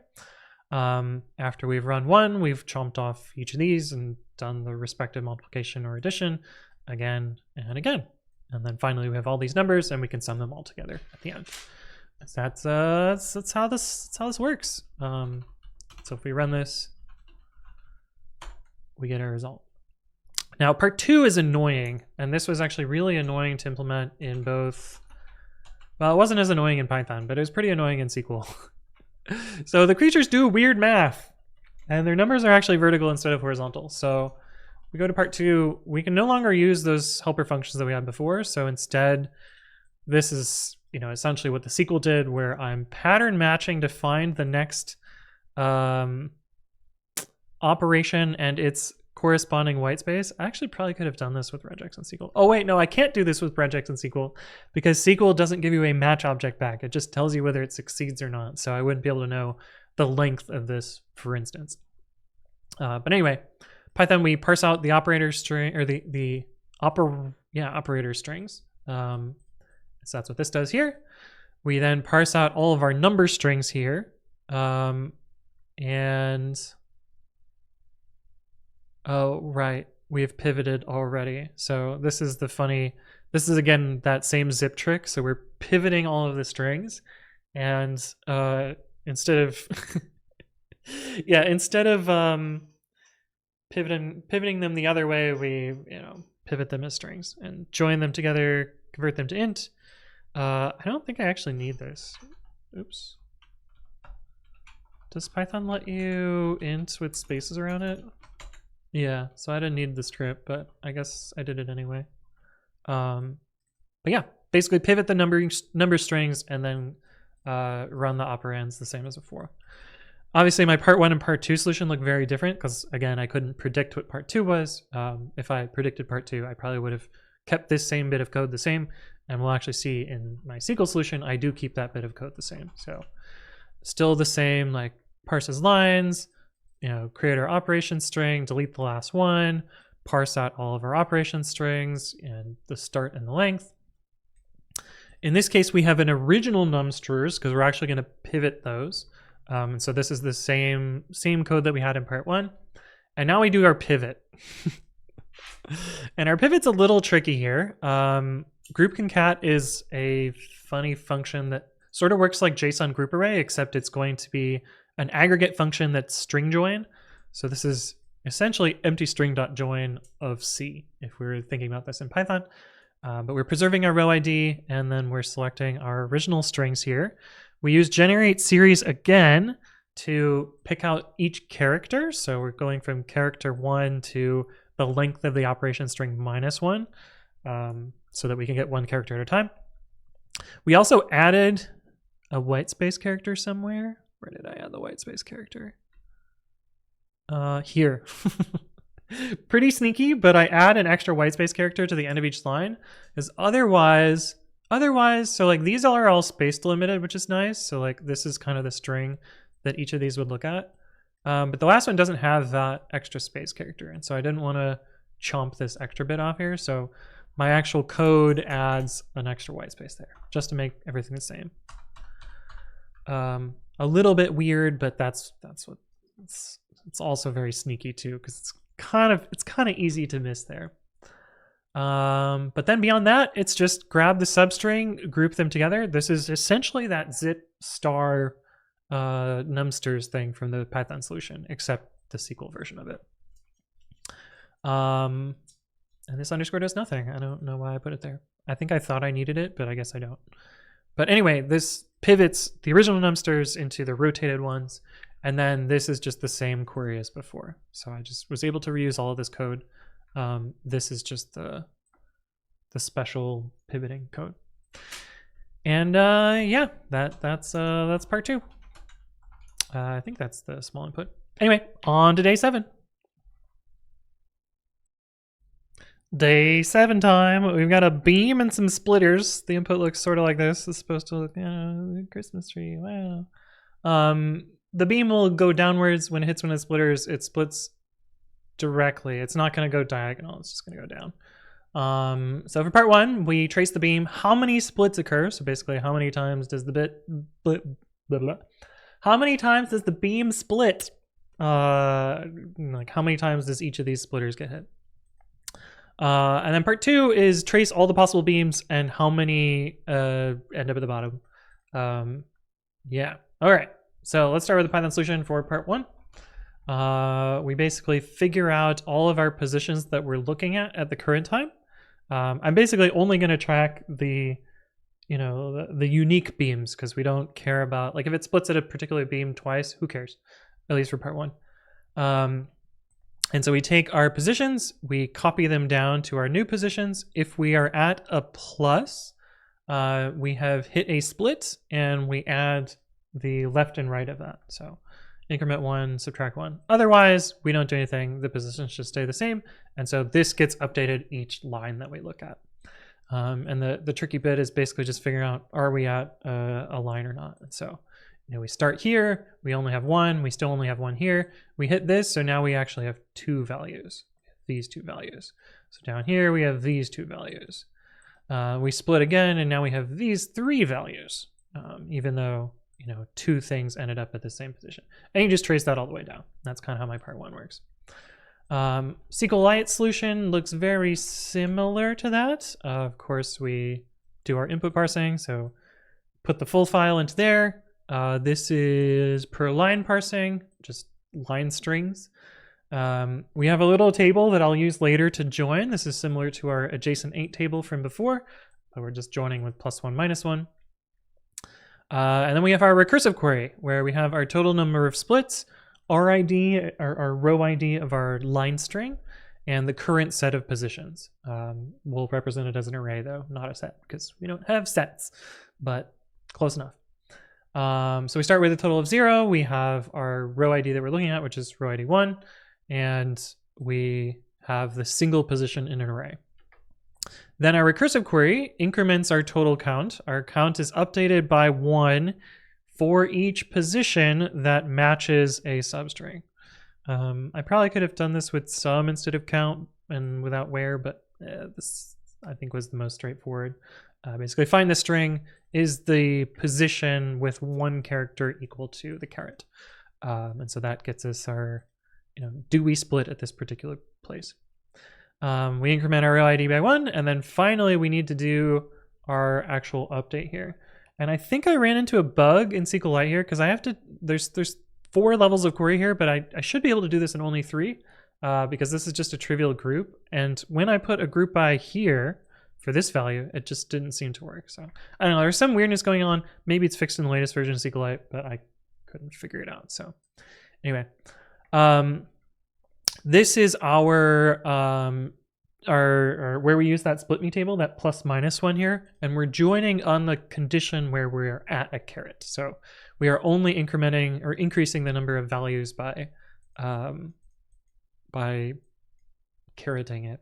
And really all I'm using group by here is distinct. So I probably could have done select distinct this and it would have done what I wanted, but I didn't know that you could distinct just out of nowhere and not just uncount. So anyway, that's what this does. And if it's a left outer join here, because if it doesn't match this, split me won't get merged or won't increase the rows. And so we'll just have a null for all of the columns of split me. And so I can coalesce the null to 0. So this will be null when it doesn't split. So that allows me to capture both cases here. And we group by the values here because we're essentially making a set out of this list, whereas it might not actually be a set. This join here might cause things to converge in different places. But anyway, potentially weird bug. And then we just loop until we have no more lines to look at. This one again is a neat one to look at as it executes. Did I change this to small? I did, great. So if we run this, you can see here we start with position 8, we move down 8, we split it to 7 and 9, we split it to 6, 8, 10.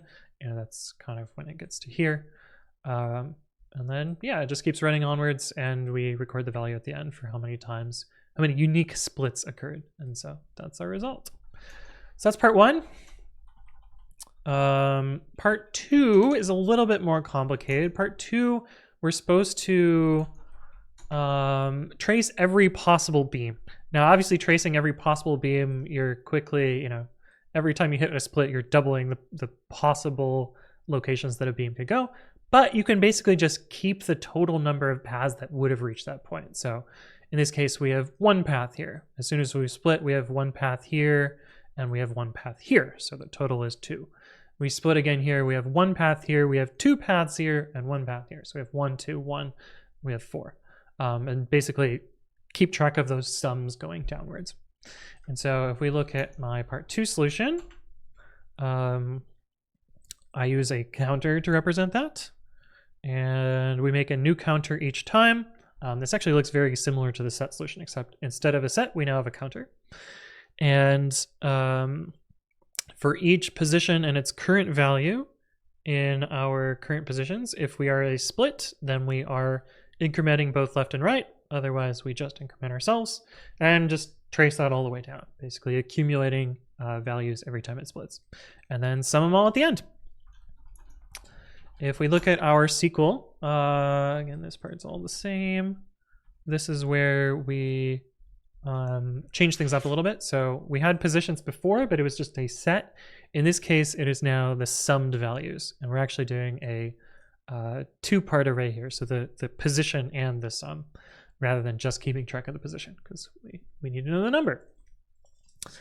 We also don't have a total here because we're not counting the number of splits. We're counting the number of possibilities at the end. And so we're just keeping the sum around. We have that same join trick that we did before with split me. Other than that, this is mostly the same query except for our sum here. Finally, at the end, we have to sum the total, the values, essentially the values of the counter. And so this is keeping track of that at the end. This one also is kind of neat to look at it go through. So let's do that as well.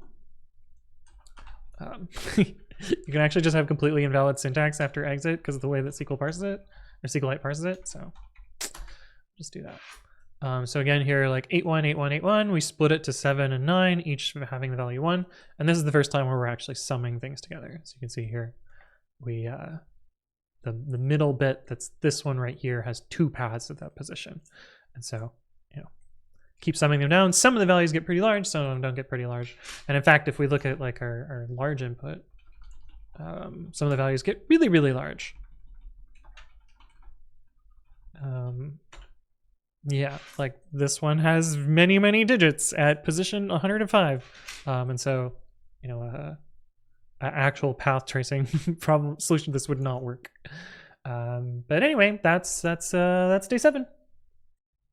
Took a little break, but we're back for day 8. The input is a bunch of 3D points, like so. This is the small input, the sample input. And we're basically trying to connect them all together.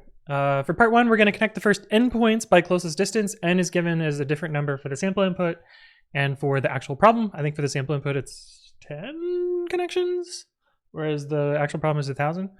One thing to note, and the wording in the actual problem is a little bit, I felt it was misleading, in that if the points are already connected, then you do nothing, but it still counts as a connection. So it still counts as this N here.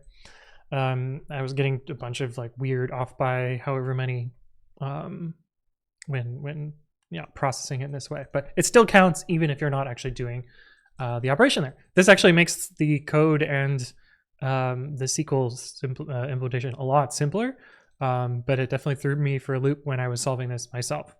Finally, once you've done those N connections, this should probably say N connections rather than points, but you get the idea. Finally, we're going to multiply the 3 largest connected groups at that point. For part 2, we're basically going to do the same connection thing, connect every closest point or closest distance until everything is connected. Once everything is connected, the last 2 things you connect, the answer is the multiplied X value. So, oh, I didn't fill up my water. Oh, well. Fill it up by the next problem. Okay, so given our input, just a bunch of points. Let's look at part 1. And again, I just tried to make a solution that would work. This is by far not the most optimal solution. There are algorithms for finding closest distances that are much, much faster than just compute all the distances, which is what I did. You could use like a KD tree for closest 3D space. Like there's all sorts of things you can do here. But I just computed all of the distances between all of the points because that's the simplest thing to do. And the input was, 1,000 points. So, and the sample input was 20 points. So not a very large number, so pretty easy to just brute force it. Anyway, I made a little point class just to make it slightly simpler to parse and compute this distance. Technically here, this is not the actual distance. This is just the integer squared distance. You would square root this, but since we're just comparing values, you don't actually need to do the square root. It's a little tiny shortcut here because square rooting all the values would keep them all still relatively ordered in this particular case. Because we're dealing with integers. It wouldn't necessarily if they were less than 1. Yeah, if they were less than 1, then it wouldn't necessarily, but because they're all greater than 1, we could take a little shortcut there. So I did for whatever reason. Okay, but anyway, parse all the points, compute the distances from every point to every other point, and then sort them. So I basically just kept all the distances like this. And basically kept just the distance and the index in the original points array. That way I could refer back to them later when I need to figure out their X or Y values. Okay, and then this for loop happens. This dictionary here is basically the mapping from the point ID to the connected group that it's in, and I'm abusing the fact that sets are mutable here, so that if one point refers to a set and another point refers to a set and something gets added to it, I don't need to recompute everything else. They'll all just refer to the same set object. That said, it means that I have to do a bit more bookkeeping when I'm actually inserting stuff. So let's take a look at that. So we start by getting the shortest distance. We know it's the shortest because we sorted here. And the first is that kind of no-op case that we were talking about before, and we're still iterating over n. If both of them are already connected, which is what this I in connected and j in connected, and that these are the same set, connected I is connected j, we know they're already connected, so we do nothing. But it still counts in this n, so that's what this is for. I originally had a much more complicated while loop and incremented or decremented based on whether this was true or not, but turns out I don't need to. Okay, next, if I is in connected and j is in connected, so they're already in some sort of, groups of sets, we know that we can combine those two sets and then replace them in our connected group. Note here that we have to replace every set object with this newly connected set because we're actually discarding these original ones. I probably could have done this differently and just updated and only reset these ones, but this worked. So whatever.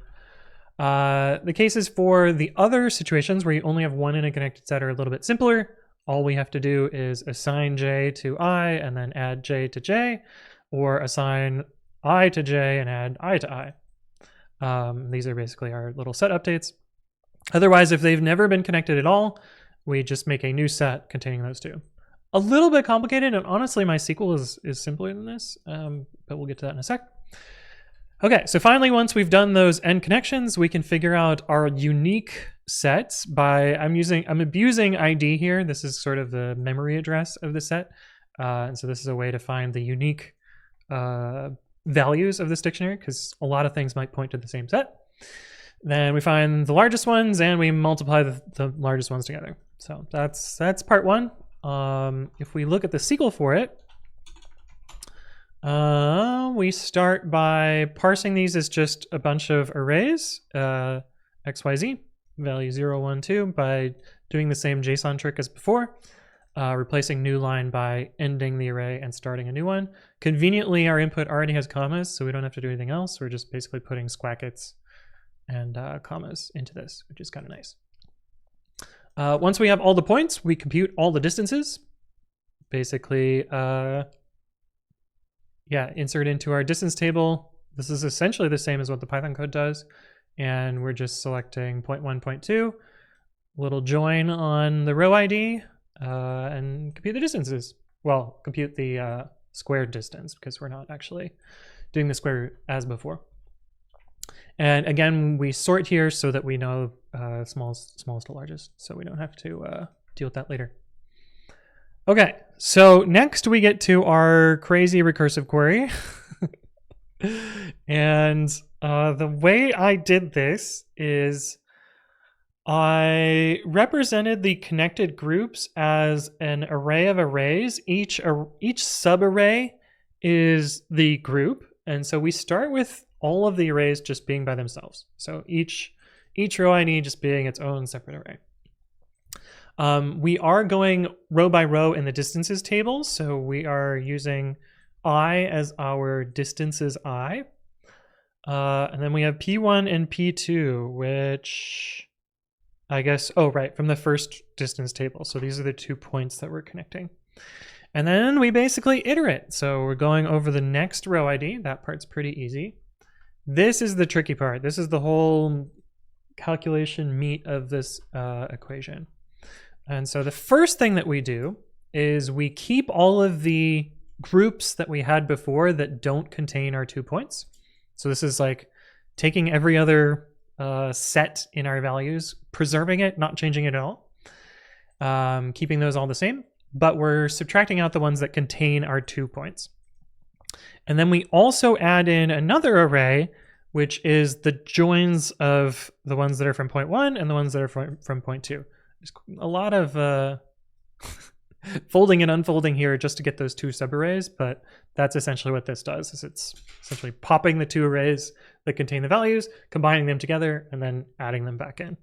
And so we sort of have a giant array containing all of those. And then this is just updates, keeping the 2 point values in here and adjusting this by n.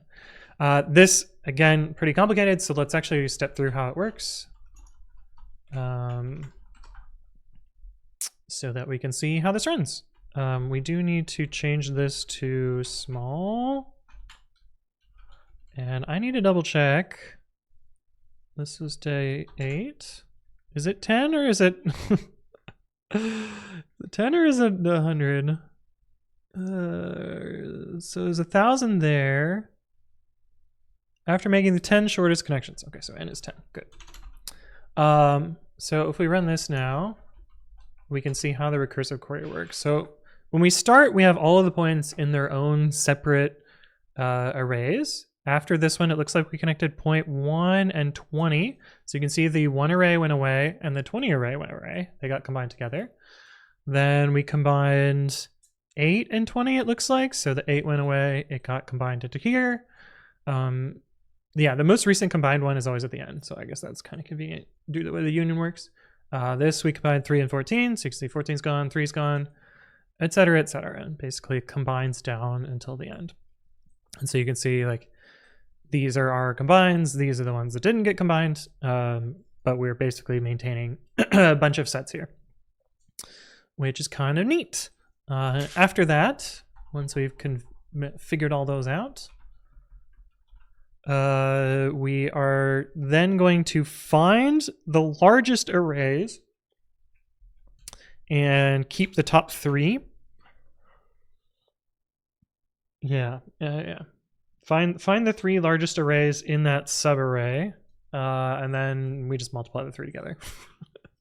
This is a little bit lazy, but this was the easiest way to write the SQL for this. So this largest table contains the lengths of all of those connected groups, and I just multiply the top 3 that are by row ID. Yeah, a little janky, but it works. So if we run that on the sample input, we get 40, which is what that was for. Okay, so that's part 1. Let's look at what was part 2. Part 2 is connect points until everything is connected, and then the answer is the last 2 x coordinates. Okay, so my part 2 in Python, very similar to the part 1 in Python. Parse all the points, find all the distances. In this case, we're just going to keep connecting them. So we got an infinite loop until we get to the condition that we want. And this code is all the same as before. This is the only change here. So this is saying if we have connected every point and there is exactly 1 unique set inside of our connected points. This is another way to say everything has been connected. And at that point, we return both values. I'm actually surprised the type checker wasn't mad. This must be an improvement that didn't happen before. Because you used to have to write arrays not implemented error, or arrays, assertion error unreachable. I'm surprised I don't need that here, but must have gotten smarter. Anyway, that's how I did it in Python. SQLite is a little bit harder to do. We basically have the same distances as before. We have this final table, which I think just contains our answer. And, okay, yeah. Clever. Very clever. Okay, so I basically am looping here until there's only 1 array inside of our subarrays here. So it's just going to combine everything down. Oh, I didn't mean to do that. Let's do the small input so we can see how it runs. So this is just going to keep combining stuff until there's nothing left to combine. And at the end, we know what row ID we were looking at. And so from there, we can figure out what the points are and multiply those 2 together. So a little bit roundabout. I wanted to do this so we can watch this run. Yeah, so we can see here, same array combining thing down. This is the last time it combines them. And these are the, I guess we could have just grabbed the points from here. Oh well, it worked, so it's good enough. But that's day 8. All right, on to day 9, the one where I promised to show you that SQL is somehow faster than Python. I'm actually just going to kick off the Python solution first because it's going to take a while. So let's just do that. So Python's going to be chilling here. I guess we might as well do the SQLite solution at the same time. Times SQLite part 2. Yeah, even though this one I think finishes within a few seconds, so it might actually complete. Anyway, day 9, the input is a series of points. This is the small input here, and this series of points represents a connected shape, and each of the points that's listed there will be a red tile. And inside of the shape is all green tiles. So this particular drawing ends up looking like this, where I've marked the start point and it goes sort of around here and then connects back up here. So that's kind of our drawing there. I did a lot of drawing to visualize the ideas for this, and I'll explain to you my algorithm and how I figured out an idea for part 2, as well as the mistakes that I made and then eventually corrected. But part 1 is significantly easier than part 2. In part 1, we are treating each point as corners, and we need to figure out the largest rectangle. So from here, like, you can imagine this point here, this point here, and this point here, probably make a pretty big rectangle. And you would imagine a rectangle drawn out there. You actually don't care for part 1 whether the points are inside or outside of the shape, but for part 2 you do. So part 1, it's basically just find the 2 furthest away points that make the largest area. And so not too difficult. So if my part 1 in Python is parse all the points, and again, this is not the most efficient algorithm, but parse all the points, and then for every point, figure out the largest area produced by the 2 points. One other thing to note is that these areas are inclusive, so you actually need +1. It's not just the difference, it's difference +1 because the edges count as part of the area as well. So I had to do a little bit extra work there. But this part 1 was really easy, and then part 2 hit like a truck. Let's look at the SQL solution for part 1 as well. Oh, very short. I don't even have to scroll on this one. Read the input as text, convert the points into JSON. Again, this is almost identical to the other problem where we had 3D points, but since they're 2D points, I mean, same deal, but basically the same. And then this is just find the largest distance, and it looks very similar to the Python, which is kind of cool. But this one was very straightforward for part 1. Part 2, absolutely not. So part 2 is a lot more complicated. Our problem. So in part 2, we still have the same input of points, and we still have them all connected, blah, blah, blah, whatever. But part 2, the rectangle must only contain red and green tiles. That is, if we're looking at this here, it must be a rectangle that's made up of things that are only inside and not outside. So for instance, these 2 could make a valid rectangle because you could connect the points here and they would be inside. But these 2 could not because these points over here are outside. So you need to first figure out, well, the way that I did it is you need to first figure out what's inside and what's outside, and then what could make a valid rectangle. In order to figure out, or my approach to figuring out what was inside and outside, and I have some sort of drawings from when I did this myself, is to trace. So I don't know, there's probably a smarter algorithm for this. This is how I did it, is I traced each of the points. The points are given in order, so you know, like, this one will always connect to this one, et cetera, et cetera. So I traced the points in order, and a little trick about connected shapes is if you count the number of clockwise and counterclockwise turns, you can tell which side is inside or outside. So let's take this. So we're going from here to here. There's no turn yet, so we don't actually have a turn yet, but our first turn is clockwise. So we have 1 for clockwise. We do another turn here, which is another clockwise. We do another turn here, which is a third clockwise. We do an anti-clockwise turn. Then we do another clockwise. We do another clockwise. And then we do an anti-clockwise. And then finally, since we didn't count this first one, we have to do it again. So we do another clockwise. And the difference between these should always be 4 for a rectangle when you're dealing with vertical lines. And so we know in this case that clockwise is kind of how we can figure out. We know if we're going clockwise, then the inside will be on the right-hand side and the outside will be on the left-hand side. And so that's kind of my thought here in how to figure out what's inside and outside. So we know, like, as we traverse along this line, this point is outside and this point is inside. Was the first step of this. Oh, that's not what I wanted. I want to undo. So that was the first thing that I want to do, is figure out what's inside and outside. Given the inside and outsideness, I could figure out what points at each bend would be something I could mark as outside or inside, and then later I could check whether those points are inside of a rectangle. And so that's what I tried to do here. This is actually the first counterexample. Yeah, ignore most of the drawing here. These are just taken from my Paint channel.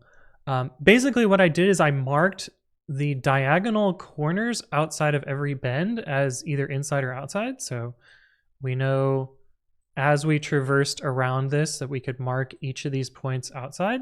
And so then later when we draw rectangles, and this point also at this corner here, later when we draw rectangles, we can check whether those rectangles are inside or outside, and that tells us whether to invalidate them or not. There's probably a better way to do that, but that was my idea. And this was kind of the first counterexample where I noticed that that didn't work. I was originally just marking the corner, but I kind of also need to mark the inside corners too, because this particular concave shape, my algorithm was showing that this rectangle was allowed, but actually these points need to be disallowed on the inside of this shape. But once I figured that out, I was marking more of the points and able to invalidate those rectangles. Unfortunately, that algorithm doesn't work because you can have shapes that look like this one, where imagine this connects up over here somewhere. I didn't actually draw the rest of the shape. But you could imagine 2 points here that look like they don't have any of these inside-outside points in them. They look like they connect, but actually there is this vertical line that intersects their rectangle that allows some concavity that wouldn't show up inside or outside to disrupt that. And so what I ended up doing is looking at intersections of a rectangle from all of the vertical or horizontal lines. So again, my algorithm is not optimal at all for this. It's basically 1, trace the shape, find what's inside and outside. 2, collect a series of outside points that we know to invalidate rectangles that contain them. 3, collect all of the vertical and horizontal lines. And then 4, find all the rectangles and find the ones that don't intersect any of those things.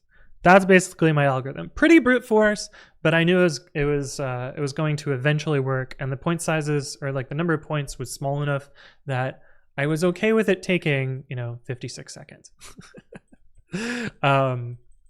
So let's show the algorithm. Let's show the code for that, and then we'll jump into how I did this. Oh, and I guess the teaser, the whole part of this video that's like, oh my god, SQLite was so much faster. So 57-ish seconds to run this in Python. The sqlite takes like 7, and sometimes it was taking like 4, and produces the same value. So I don't really know why the sqlite is faster, because as I will show in a minute, it's basically a straight port of the Python logic. So super weird. But let's take a look at the Python. So let's actually start at the yeah, there's a lot of code for this one compared to all the other ones. Okay, so let's start here. We parse all the points again, and here is where I'm doing my little clockwise, counterclockwise computation here. I have some helpers here that figure out what direction we're moving, and I have a particular enum. So this is my direction computation here. I have a particular enum called direction4 that I've found to be pretty useful in advent of code problems, and this is basically taking 2 points and converting them into a direction. From that, we can figure out whether the direction moved counterclockwise or clockwise and increment the counts there. And so at the end, we can figure out whether we did clockwise or counterclockwise. In both the sample input and my input, it was clockwise, but it technically could be counterclockwise, so I wrote the code to support both of them. So that's that first part where we trace the outline. Once we've traced the outline once, we're actually going to trace it again to figure out these outside points and the vertical and horizontal lines. So we had vertical and horizontal lines, we have the outside, and we go through and iterate through all the points. And basically we figure out if we're clockwise, we have a particular point that we had. If we're previously counterclockwise, oh no, yeah. If we were going clockwise and now we're going counterclockwise, we basically have a L-shaped corner, a concave L-shaped corner. Then we only add this point, otherwise we add this point. Basically, this is the marking of those points as inside or outside, the little circles that I did here. We also add, I don't know why I keep saying we. I also add the vertical lines and horizontal lines from the point connections. These are the ones that I'll use later to figure out whether anything intersects. And so that's kind of the second tracing of the shape here. After that, I just brute force all of them. I basically loop through every point, loop through every other point, loop through every outside point, and skip it if it's one of those 2 points. If it's contained, then I know that this shape is not valid, and so we just skip it. So I try all the points. This is horribly inefficient, but it works.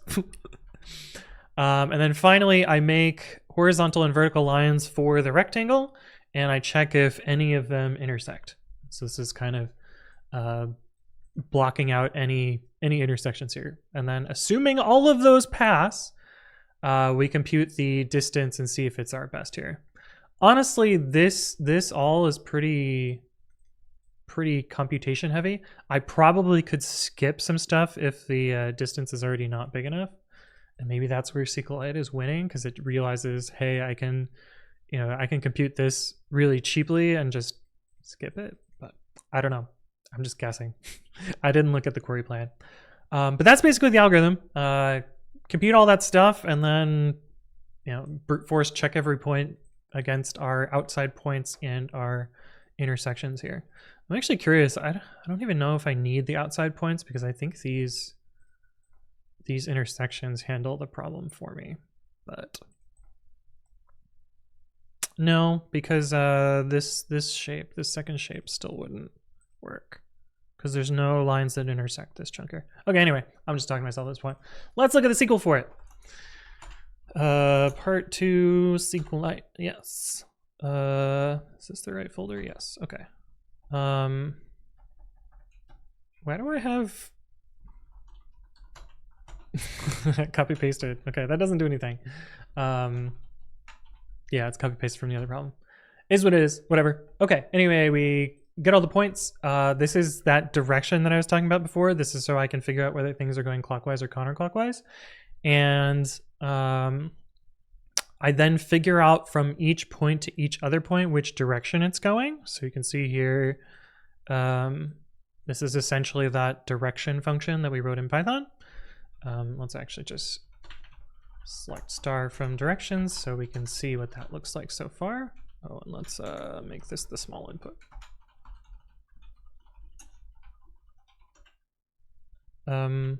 Why?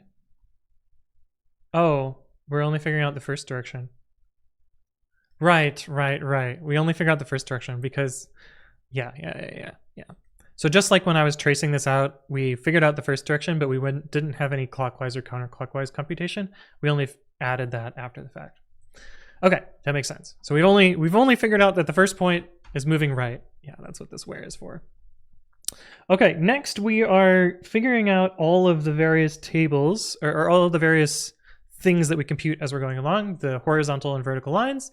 I also have a table for outside clockwise and outside counterclockwise. I actually compute both of them, and then after the fact figure out which one was the correct one. Because if we were going, clockwise, these are the outside points. If we were going counterclockwise, this actually would have been an outside point. And so I compute both of them at the same time, and then after I tally this up, I figure out which is the right table. That way I'm only tracing this outline once. And that isn't where it's gaining the efficiency, because tracing this outline is really, really fast. It's the, n cubed, n to the fourth, O of n to the fourth computation at the end. That's the slow part. So tracing isn't the fast part. I just traced once because it was simpler. And for this problem, I decided to use a trigger. I could have done this with a CTE, but a trigger just made way more sense for me. And so I just, that's how I approached it. So, okay, anyway, I start with these tables. I also have my clockwise count. This is essentially my tally here to figure out whether it was clockwise or counterclockwise. And I see that with the value of 0, 0. I make another table called points 2. This is basically, I'm going to take all of my points and insert them into points 2 and perform a side effect after each insert. But I start by just selecting the second point and inserting it before I've added the trigger to the table. So this way, the first point is already seeded and I don't need to do any extra computation. Note that I'm using this second point here because I've already figured out the direction for that second point. This will be important when I'm actually doing the side effect. So figured out the direction for the first line segment, and we've already inserted the previous point for that line segment. We'll then add all the other points back to the beginning and then add the second point a second time. So that way it closes the loop. Basically the same as when I traced it out in Paint, except yeah, we're doing it in code now. And the reason I did this as a trigger is it simplified the logic. Basically I could do a bunch of computation after adding each point. And in a lot of ways it looks very much like this loop here, all of this work that I did here. This is essentially what I'm going to be writing inside that trigger body. Okay, temporary trigger after insert. And so the first thing that we're going to do is insert into directions. We know which direction we're going because we can find the previous point. We can find the previous point by selecting from our points to table, the one that we're adding one point at a time into. And we can compare against the previous row. So P1 is going to be the previous row, and new is the point that we're adding in. And so we can figure out which direction we're going. Once we know the direction, we can add a vertical line. Yeah, we can add a vertical line when the x's are the same, when the previous point and the new point have the same x. That means we're drawing a vertical line. And we add that line into here. So the line is at a particular x, and it's going from some y to some other y. I conventionally had this triplet as the minimum value and the maximum value. This I used later to figure out line intersections. So just having it be consistent was helpful. Horizontal looks basically the same, except the y values are the same instead of the x values.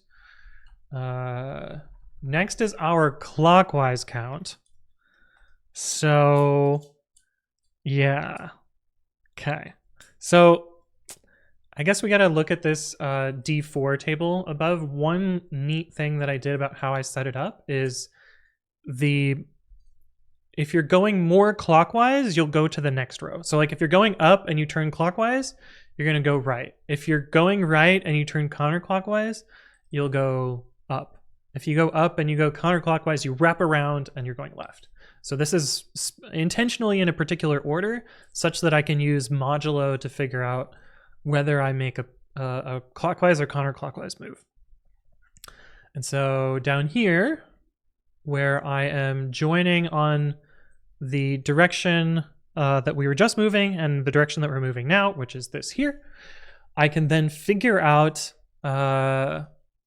whether we went clockwise or counterclockwise by this particular computation here.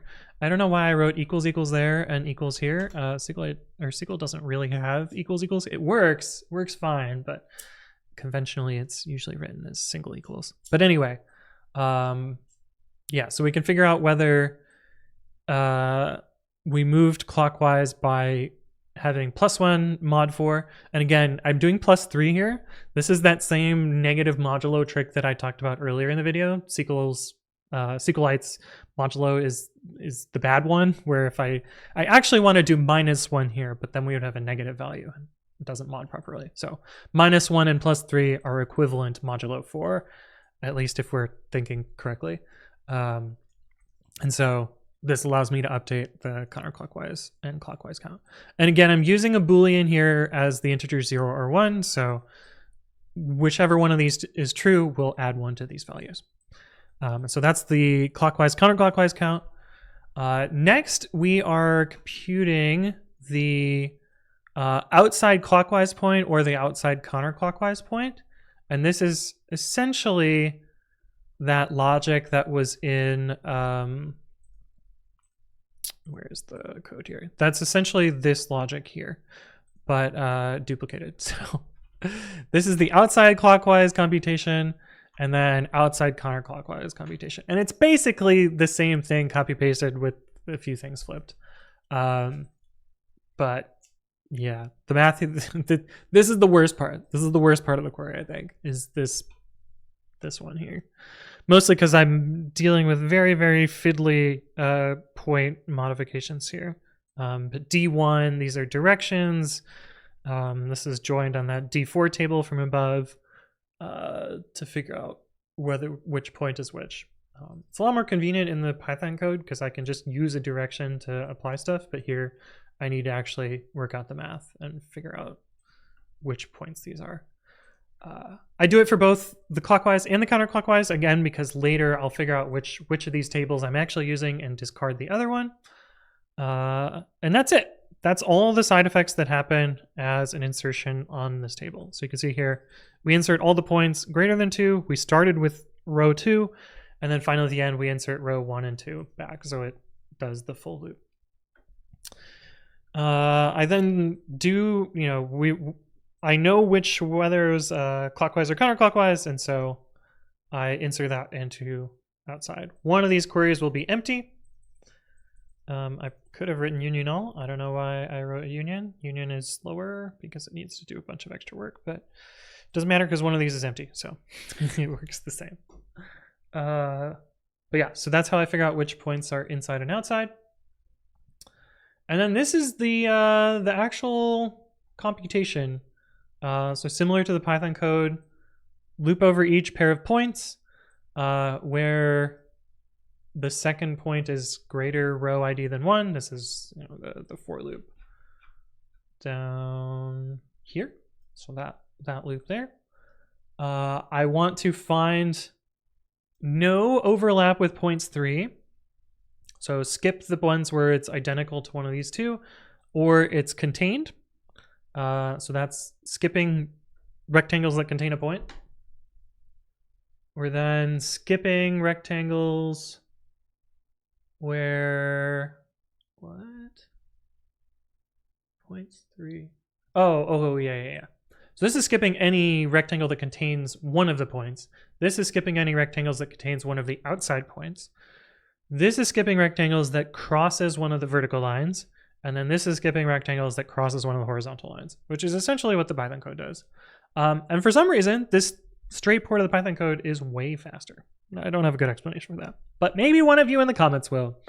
But anyway, that's the SQLite solution. And yeah, for the small input, it does the thing. And yeah, pretty cool. This one definitely, I mean, the Python solution tested me. I spent a lot of time on this. And I thought this was kind of a cool demonstration of triggers, even though I could have done it in a different way. But wanted to show off all of the various techniques. And that's day 9. Next is day 10. All right, day 10. I actually think this was the hardest problem this year. At least for me. Maybe not for everyone else, but okay. So the input is a series of kind of target lights. We're like pressing buttons to toggle or increment stuff. This is the target that we're trying to achieve in part 1. These are the particular buttons that we can press. So for instance, if I press this button, it's going to toggle position 3. So 0, 1, 2, 3. This one toggles both 2 and 3, so it toggles these ones. For part 2, we have a target number of toggles, I guess. So this is saying like we should toggle index 0 3 times, we should toggle index 1 5 times, etc., etc. So part one we ignore this, and part 2 we ignore this. So that's essentially how this goes. So for part 1, when I saw this problem, I was almost immediately thinking, represent this as a binary number, represent these as bit masks, and XOR. Basically use the bits to toggle each other. And so that's what I did. I converted all of these into binary numbers, convert the target into, in this case, it would be 0, 1, 1, 0, using this as the least significant bit. I guess I could have been consistent one way or the other, but that's how I did it. So I treated this reversed, and this would have been represented as 0, 0, 1, well, 1, 0, 0, because again, least significant bit. And then I just did a breadth first search to figure out what the minimum number of presses to get from the initial state to this target was. Basically trying each button and fanning out. So let's look at how I implemented that. So yeah, depth first search. So we've got our deck here. We have a scene set so we don't redo work that we've already done at a slower pace. This also prevents the deck from blowing up to some absurdly large size. And actually, it turns out you don't need this scene set. The input size is small enough that you can just let it rip and it still works. We are keeping track of how many presses we took to get to and what our current state is. So at each step, we pop one off. If we're at our target, we know that we got there the fastest we could have, and so we return our size immediately. If we've already seen this particular size, or this particular target value, we can just skip it because we got there slower than some other part did. Otherwise, we add it to our scene set, and then next we just try each of the buttons. Add one press, XOR the current number with our button, and just go from there. And that's it. That's yeah, that's part one. Part one was pretty straightforward compared to part two. Let's look at how we did it in SQL. Yeah, okay, we changed it to small. So the parsing for this is a little nuts, at least the JSON part of this, because I had to do a lot of string replaces. Basically, looking at our input, small. Basically, I wanted to convert this into an array, these into arrays, and this into an array, and put commas in between all of them, and then have each line be an array. And so I had to do a lot of string replaces to get to that state. But after that, it was easier to deal with. And in part one, I am removing, wait, what? Oh, yeah, okay. So we have our destination, which is our target string, which is the first one, and then our buttons. Our buttons is everything but the first value and the last value. This is how you refer to the last value in this JSON path syntax thing. It's $ being self, and then octothorpe being the number of things in the array, and then subtract 1 from it. And so this removes everything but the first, or it removes the first and last chunk, and so it's just keeping these arrays here. So that's the parsing. A lot of lines, a lot of string replace, but we get there. Okay, and then this is my breadth first search here. I used kind of a interesting tactic that I found makes performance in queries a lot easier to represent, which is what I'm gonna kind of call a ping pong idea. And I'll show you this when we step through it. But basically, I alternate between figuring out some figuring out some intermediate and then performing a side effect based on it. Figuring out the intermediate, performing a side effect on it. Basically ping-ponging between doing the work and figuring out what work we need to do. And so in this particular case, these first two len and n columns here, we're bouncing them between null, null, and some value, some value. Null, null, some value, some value. This actually represents the number of presses that we've done and the current value as we're doing our breadth first search. So basically I'm chomping one piece off, and then I'm doing the work. Chomping one piece off, then doing the work, etc., etc. And so that's kind of what I did here. I'm also sort of using JSON here, but sort of not. This is a performance hack because this was originally taking like 20x longer than I needed to. So it looks like JSON, and it sort of is JSON, but I actually just append more and more lists to this and don't have an outer list. The outer list made it way slower. So I'm cheating a little bit here. I also have this scene set, and again, I am not using a JSON array here because it was way slower to do it with a JSON array. So I'm using underscore delimited strings to figure out whether I've been to a particular position or not. So a little bit jank, but we'll show it as I step through the recursive call, and hopefully it'll make sense when that part happens. Okay, beyond that, we need to figure out our destination and our buttons. The destination is essentially the same as what I did in Python. Oh, did I even show the Python? I don't think I showed the Python where I actually do the bit math. No, I didn't. I forgot to scroll down. Okay, so this is the bit math for the target button. I didn't even show this part. Okay, well, we're seeing it now. So I take the target string, so this part here, this chunk. I remove the first and last character because we don't need the squackets, so we just have this part here. I reverse it so that we have it in the right bit order, and I replace dot with 0 and octothorpe with 1, and then I parse it in base 2. So this is how I figure out the number that I want. Buttons are very similar, except we're left shifting a 1 by whatever index that we have here. So basically we end up with two binary numbers. I mean, binary number is redundant. Just two numbers that I happen to put together by using binary. So that's that part here. In the SQL, we do the same thing. Where's the SQL tab? Here. No? I closed it. So yeah, in the SQL, we do sort of the same thing. We find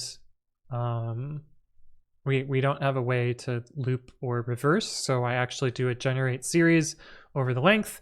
I do length minus the values so that we can iterate backwards, and we left shift by the particular position. So this is computing that same target binary number that we had the convenience of reversing a string and iterating through a string, which we don't have either of those in SQL.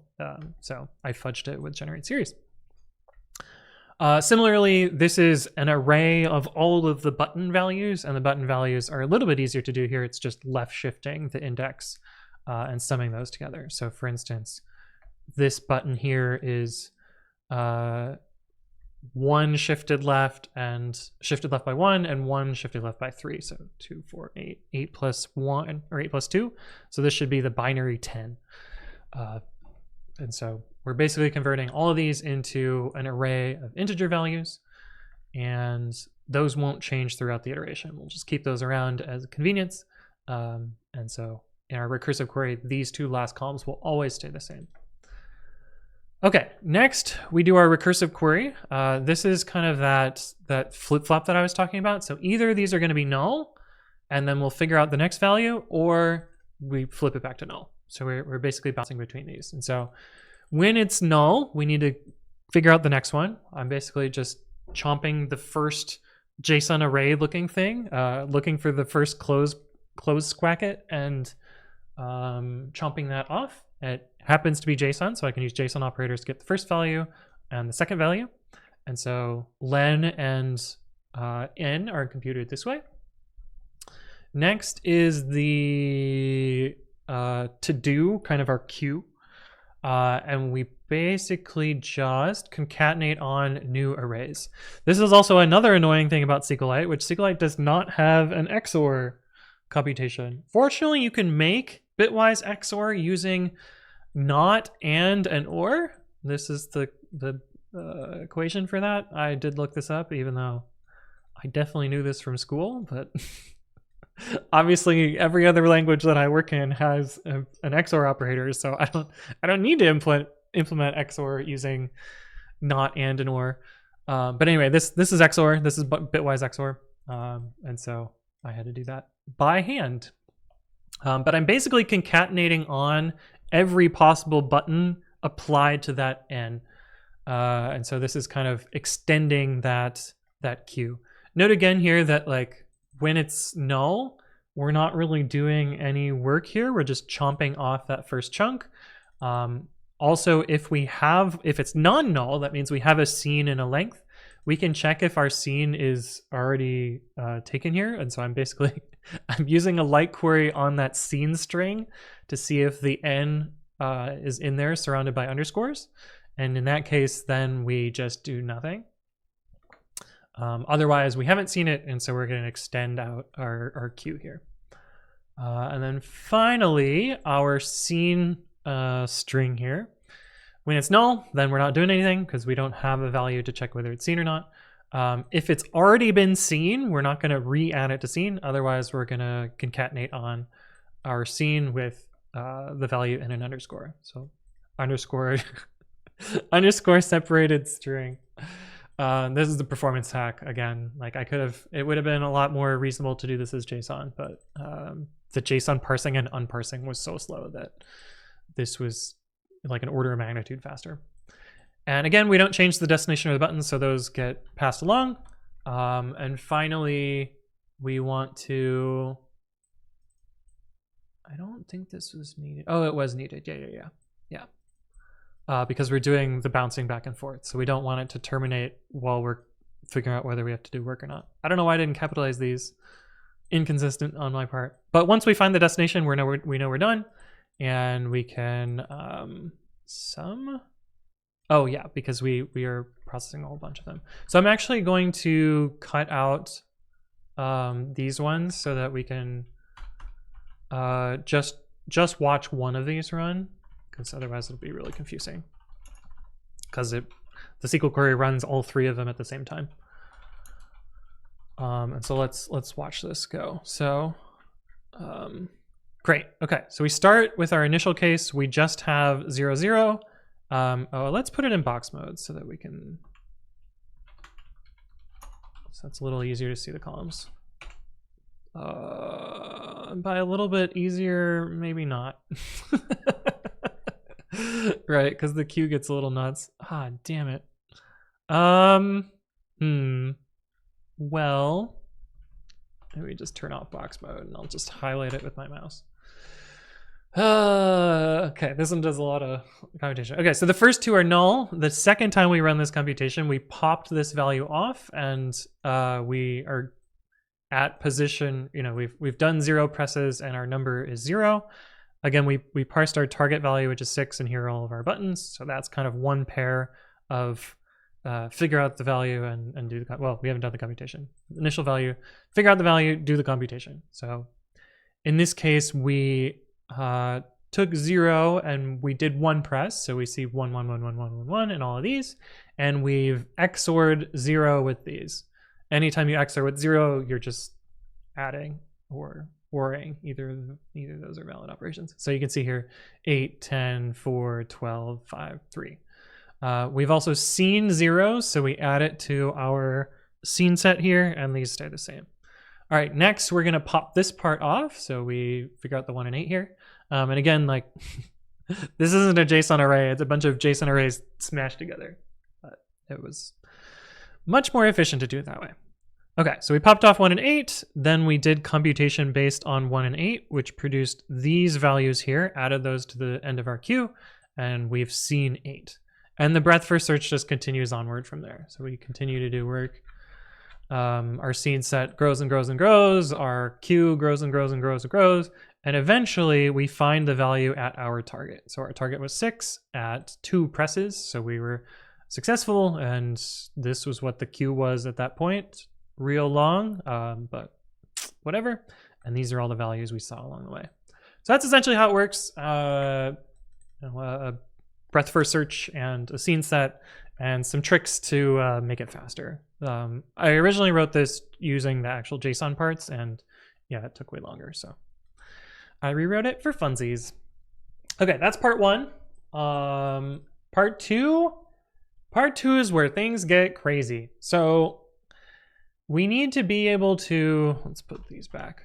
We need to be able to press each of these buttons a particular number of times to increment these values.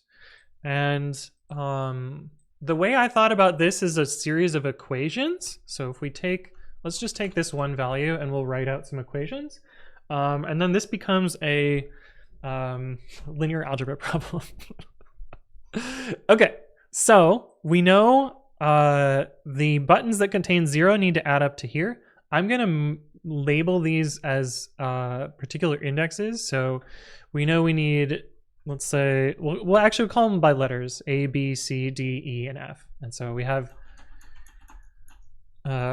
we are adding all these together. Oops. Yeah, we're adding all these together and we're getting some target. So that's what the format of all these equations are gonna look like. Okay, so for this first index, index 0, there are 0 A's, 0 B's, there are 0 C's, D's, there is 1 E and 1 F is equal to 3. So that's kind of the first row of our matrix. We're building a matrix, spoilers. Okay, next we have to do 5, which is index 1. So there's 0 of these, 1 of these, 0 of these, 0, 0, 1 equals 5. The next is 0, 1, 2, so 0, 0, oops, 0, 0, 1, 1, 1, 0 equals 4. And then the third index, 1, 1, 0, 1, 0, 0 equals 7. So that's the equations just based on the button values. There's another equation that we can actually add to this though, and that last equation is kind of important. We know that the total number of presses will be the sum of these, so 8 plus 4, 12, 19. We know that after all of these presses, we'll have 19. And we know that every time we press this button, we add 1. Every time we press this button, we add 2, because there are 2 things in here, et cetera, et cetera. So we know 1 plus 2 plus 1 plus 2 plus 2 plus 2 is equal to 19. And so this is kind of our matrix that we have. These set of linear equations. And you can use a technique, which I accidentally sort of derived and then learned about after I derived it, called Gaussian elimination. where basically you can substitute equations into other ones to simplify them down. So for instance, in this case, we know that E and F, we can substitute into here. So if we did, you know, just as an example, there's actually an algorithm to make it look diagonally, but I'm just going to show you an example here. So if we subtract this equation from this equation twice, imagine multiplying this by 2 and this by 2 and this by 2, we can subtract out this part and subtract 6 here, so we would end up at 13. And this is an equivalent set of equations here. We've just simplified out some variables here just by doing some subtraction. There's an actual algorithm for diagonalizing this, and I'll show you the implementation of that in a little bit. But that's kind of the idea here. Some of the equations will simplify down to actually solved values where you have a definite variable equals a particular value. I don't think this is one of them, but in those cases, you know a particular variable, how many presses it's going to be. For the other ones, you have to try them all and see whichever one's the shortest. And so we can kind of figure that out. The other thing that you get from these series of equations is the maximum value that a particular row could be. So for instance, from this equation, we know that the largest value that f could be is 9, because if it were 10, it would exceed this value here. We know they're always positive. You can't negative press a button. So we know from this equation, the bound on f is 9. But we know from this equation that it has to be at most 3. So that's a better bound for f. Here it's 5, and we don't have any information for these. So we know at most f can be 3 because of this equation. We can also determine bounds for all the other variables. So like e, for instance, 9, 3. We also know e is bound by 3 because of this equation. We know that d is bound by 4 because of this equation, et cetera, et cetera. So you can kind of figure out an upper bound on the values for particular things, and that'll help us narrow it down later when we have to, brute force variables that we can't just directly solve. And that's the basis behind this, is writing a linear equation solver. This problem is actually really easy if you use an off-the-shelf constraint solver or any sort of library that does this for you, but obviously I don't have access to libraries in SQLite, so I was determined to solve this myself. So let's walk through the Python solution first, and then we'll show how I did it in SQLite. And there's a lot of code here, so I'm going to step you through the various parts, and I'm going to set breakpoints at things. The other nice thing about, or neat thing about this, is I sort of heavily optimized this to get it fast in Python. But I noted which parts of my equation weren't necessary for it to complete in a reasonable amount of time. That way I didn't have to implement as much complexity in SQLite. So for instance, this chunk of code here, I can completely comment out and it still completes within a reasonable amount of time, but implementing this little check here makes it faster in Python. But yeah, anyway. So compute one, let's actually start from main. Or compute. Yeah. Okay, so this is the parsing part here, and toSystem is actually our first interesting bit here. These are those equations that I talked about before. So when I drew these out here, these are the equations in a matrix. And then I call reduce, which is poorly named. It is an implementation of Gaussian elimination. Translated from Wikipedia. Of course, there was like a micro bug in the Wikipedia one, and I didn't want floating point, so I did some additional improvements to the algorithm to avoid floating point nonsense here. But this is essentially that diagonalization algorithm here. And I'm going to put a little breakpoint here and kind of show what it looks like for the sample input. PyTest part2.py. All right, so this is what our rows look like as our input. This is the same input that we saw here in this this matrix that I drew out here. Same values, assuming I figured them out correctly. And after the, oh, I put the breakpoint in the wrong spot. No, I was supposed to put it. Oh no, that was right. This breakpoint's in the wrong spot though. I want it. Oops. I want it here, so we print the mutable value each time. Okay, anyway. Matrix start, and then Gaussian elimination. So what Gaussian elimination will do is you'll get a diagonal of zeros in the bottom half of your matrix here, and then everything else will be over here. In this case, we got a row of all zeros. This means that, what's the term for it? Man, it's been so long since I took linear algebra. I think it's the matrix is singular, which means that there is not one definite solution to it. And you can see here that we didn't actually eliminate any variables completely here. We have a 2-variable function here, a 3-variable function, a 2-variable, and all variable function here. And so this is after the Gaussian elimination step. This row is useless, so we'll actually get rid of it.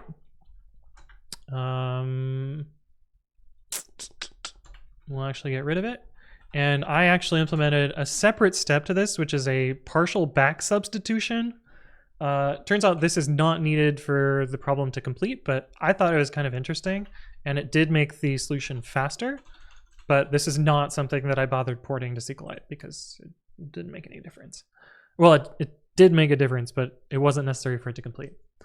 I also greatest common denominator divide every value in the rows just to make the numbers smaller. It didn't actually make a difference here, but we'll get to it later. This was necessary in SQLite because integers are not arbitrarily sized there. And so if I overflowed int 64, it got promoted to floats, and then my linear equation solver doesn't work. Okay, let's run this again. So that's what the matrix is as the input. This is after the Gaussian elimination, and this is after back substitution, which in this case, all it did was eliminate the null row and remove some of the variables from this equation. Actually, that same back substitution that I talked about before. If we look at one of the other matrix inputs, this is one of the more interesting ones where we'll actually eliminate variables. This is the input matrix. This is after Gaussian elimination. You'll see here that these two rows went away entirely. Great, cool. This one is solved because there's a single variable equal to a value. 64 times this variable equals 0, so this variable is always 0. This actually allows us to back substitute through here and mark this as 0 as well, which we will see after I do this. So you can see we solved this variable, we solved this variable. We were unable to solve this variable and unable to solve this variable, or these variables. And so we'll still have to do some computation, but we can shortcut a lot of stuff by knowing that these are 0 and 5 initially. So we really only have to permute these last 3 variables, which is kind of nice. We look at our third matrix. This is after Gaussian elimination. We actually had a lot of useless rows here, but we do solve one of the variables, but we still have to solve the rest of these. And you can see after that well, it's no longer pretty printed in columns, but we know that this variable is equal to 5, and we don't know the values for these ones, so we have to do some math there. Okay, so that's the first step, is to figure out these matrices. From there, I implemented these equation classes. An equation has a set of terms and a constant. This is just a bad way to represent the matrix. I probably should have just stuck with the matrix, which is what I ended up doing in SQL. And then I have a term. I mean, this was kind of nice because it printed prettily if I used the debugger on it, but it wasn't that helpful of a abstraction in the end. But yeah, okay. So once we've figured out the matrices, then I convert them into equations. This was really just giving the variables letters for some reason. I also compute the bounds. This is the same that I talked about before, so that we know what amount of, what the possible values can be.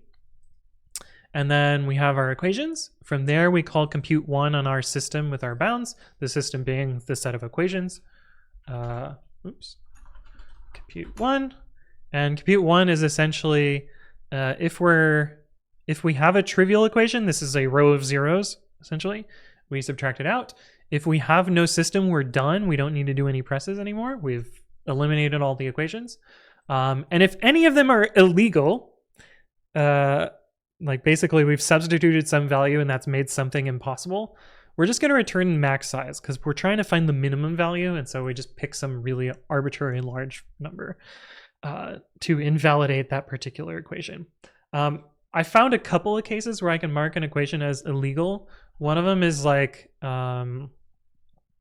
if we end up with an equation where like 2 times a equals 7, We know that this is not possible because the buttons have to be an integer number of presses. So this is illegal.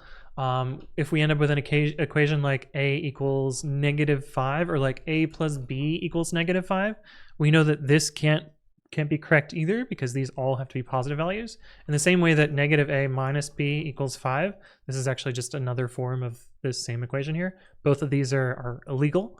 And this is all I really needed to do to prune illegal equations. There's some others that I could have done more complicated things on, but this is all I bothered with and was good enough for me to mark as illegal.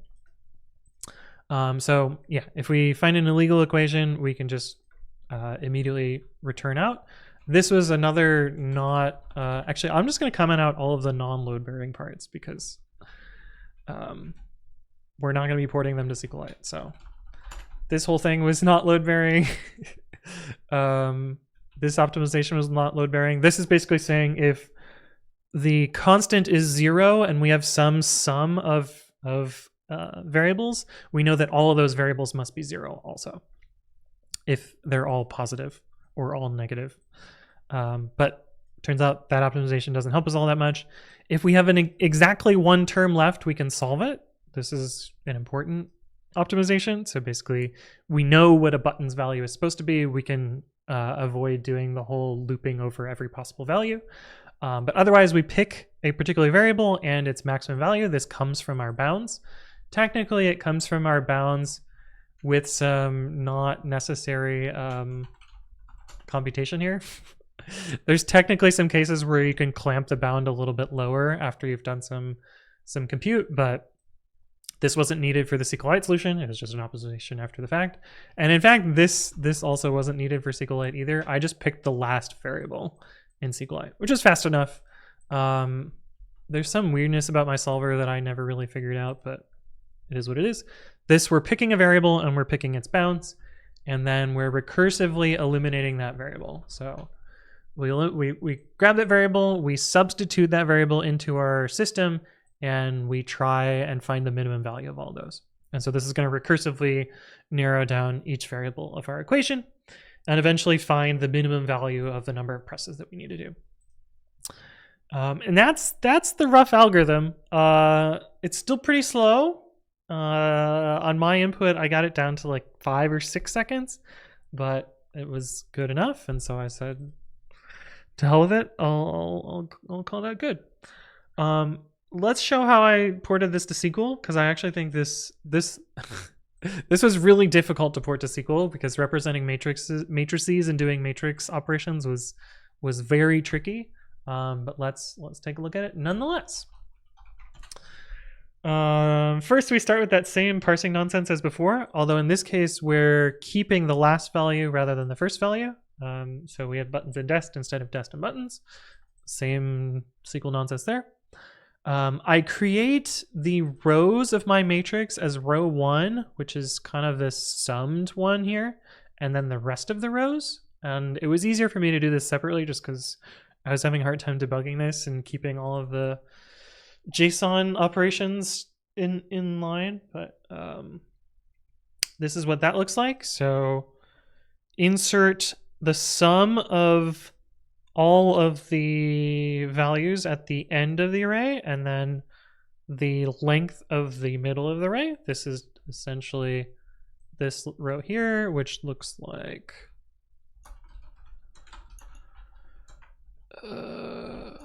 which is this here. This actually translates almost directly to SQL. So length of the outer arrays is all of the first values, and then the last value is the sum of the target. So length of the button arrays, and then the sum of the target. So that's row 1. And then this is the rest of the rows. And so this is this code here. So position in B for B in buttons for every position in the target. And that is equal to the n, the last value there. So that's what this is here. Key in button for each button with the resulting value on the end. So this is all of those. And then from that, we generate our matrices. Let's actually show that here. Is this a small input? Yeah, okay, cool. And so you can see we have our 3 matrices here. And these are those ones that I tabbed out here. So for instance, that's this matrix. That was it reduced. So that is this first row here. And this is for the other 2 examples. Next, I compute the bounds. Let's move the exit. So I decided to I probably could have done it in place, but I just made another table and copied it over because it is what it is. With bounds. So in this case, we're computing the bounds for each of the variables, and that's just what this last array is here. So pretty easy based on the selects here. And now we get to the hard part. We'll talk about this later.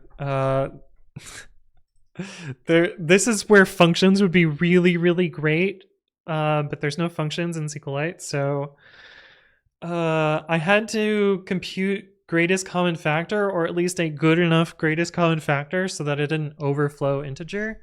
I obviously don't need to do this in Python because Python has arbitrarily large integers, but in SQLite, if I overflowed int, it became a float, and then all hell breaks loose. But I'll show you how I use this later to get a good enough greatest common factor. But here's our CTE, and again, I'm using that same like ping pong idea here, where I'm computing this value, I max. This is that pivot value in here, and in fact, I use the same variable name just so that it's consistent. And this is what I'm going to ping pong back and forth between, like determine I max, perform a side effect based on it. Determine I max, perform a side effect based on it. And so we have h, k, m, n, mute, and bounds. These are the same variables that I used here. H is the row that we are looking at. K is the column that we're looking at. M and n are the size of the matrix. This is the matrix itself, and this is bounds. I didn't actually do any computation on bounds, but it was easier for me to just continually pass it along so that when I generated the eliminated array or eliminated matrix, I had the value right there without having to reselect it. Okay. We initialize these with these values. We're starting with the 0th row, 0th column. We have the size of the height of the matrix and the width of the matrix and the matrix. So we select all those. Note that we're doing a CT. We're seeding it with all 3 rows or all n rows at once, and they're all, iterating independently on their own, rather than having to do any complicated computation there. All right, let's compute all these values here. So Imax is bouncing between null and not. There is a subtlety here, though, which is that it sometimes needs to stay null because sometimes we don't actually perform a side effect. Sometimes we've determined that all of the values in that column are 0, and so no work can be done, so we just need to skip it and go on to the next one. Fortunately for us, a query that doesn't return a value, this one here, if it doesn't find any match at all, it will return null, and so it'll stay null. That's kind of the trick that I'm using here. But this is basically find the minimum value for each column at the particular k. And that k has to be non-zero. The particular row that we're looking at needs to be greater than the one we're trying to figure out. And k needs to be the maximum value in that row. So this is that same max computation that we see here. But if we don't find any, this whole query will be null, and so it'll stay null. So that's kind of the cheeky bit here. Next, we need to compute h. So if Imax is null, then we're not incrementing h at all. So like we're still determining this value. We're not doing the side effect. Otherwise, if we are doing the side effect, we processed a row, and so we can increment h. K is a little bit more complicated because sometimes we need to increment k even if we haven't determined Imax, like we need to do work. Yeah, so in this case, like when it is null and there is some non-zero value in that column, then we aren't incrementing. So this is that case where we figured out if they're all 0, or we figured out one of them is not 0, so we don't increment it. But otherwise we are incrementing it always. So if we found a value, we're incrementing. If we found that they're all zeros, we're incrementing. So this is K. Easy update there. M and N don't change. They're just there for convenience. And then finally, we need to do the actual matrix update. This is where the complexity comes in. So this is kind of the first part here, which is the swap. We're pivoting that particular row. So we're swapping it to be the next row to do computation on based on this lookup that we did here. So that's what this does here. JSON set on the matrix. We're taking the matrix at a particular position and putting it into this position. We're taking the other position. This is just a swap. So you can see here, these two are swapping with these two values here. So this is the swap. We're selecting from that, and we need to figure out our denominator and numerator. We're essentially distributing a factor across the matrix, and we're multiplying out each of those values. We're multiplying by the value that we get from our thing that we're subtracting, or the thing that we're adding, and then we're subtracting out the other part there. So that's what this part is here, and that's translated as, well, yeah, it's translated as this multiplication here. You can't see because it's behind my head. This is essentially the same thing as this part here. Note here that we're leaving all rows of the matrix that are less than our pivot alone. So these are all staying the same, and we're distributing downwards. And that's where this GCF comes into play. So it turns out if you're multiplying, we're essentially multiplying by a fraction. So if you can reduce the two numbers that we're multiplying by some common factor, then it is equivalent. And it keeps the numbers smaller. So I try and figure out a greatest common factor, and the way that I do that, it's super dumb. I'm just looping through all the numbers and finding the largest one that divides both of them. This obviously isn't perfect. It's not the actual GCF. Like, you would actually probably need to iterate further. And there are better algorithms to determine GCF, but I don't have functions, so I can't use them. Otherwise, I would do, you know, the Euclidean method for GCF. But we have no such nice thing, so unfortunately we have to do it this way. And this is all to just prevent this computation from overflowing float. Yeah, it's behind my head, but you already saw it. And that's the matrix reduction. So once we've done that, or Gaussian elimination, once we do that, we have this new reduce column. I have a little safeguard here where if we ever overflow, it'll print the matrices that overflowed, but it shouldn't ever run. But if we run this now, we'll see that, you know, this was the first matrix, or the third matrix. Actually, they're out of order now, but the order no longer matters. But you can see here, like, we eliminated a bunch of these. This variable is exact, and we have these ones. Note that these are slightly different than the Python values, because the Python values actually, I reduce these by greatest common factor. So this would actually be 1, -1, -1, instead of 2, -2, -2. But they're linear equations, so they're equivalent. Yeah, this is this one. We know that this is this particular column is equal to 0, which is nice. And then we have a bunch of eliminated rows there, etc. So this is the matrix Gaussian elimination stuff. And then we get to the actual complicated part of this, which is the recursive determination of all of the variable totals here. And we get a big old recursive query here. So let's step through all of the parts that are going on here and figure this out. Again, I'm using that ping pong idea where I'm either determining a value or doing a side effect on it. Determining a value, performing the side effect on that. In this case, it's the selected variable that we're doing. So we're either picking a variable, substituting it, or we're determining. Yeah. So we're determining the variable or we're substituting it. That's kind of our ping pong here. Total is the total number of button presses. When we select a variable, we add it to total. Rid is the row ID of the matrix. This is just so when it's all said and done, I can figure out the minimum total value per row ID. That way it doesn't get lost amongst all the other rows. Finally, we have whatever matrix we have, or whatever matrix after the substitution, and we keep track of the bounds. This is so that we can figure out the minimum and maximum value of each variable. Okay, let's step through this. So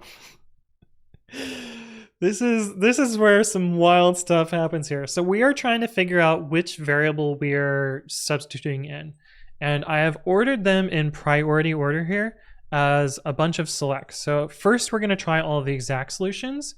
Then we're going to try all of our illegal solutions where the constant and sign differ. And then we're going to find our inexact solutions where we need to select a range of values from 0 to the bounds. Note that these 3 queries are all unioned, but they're being assigned into a single value.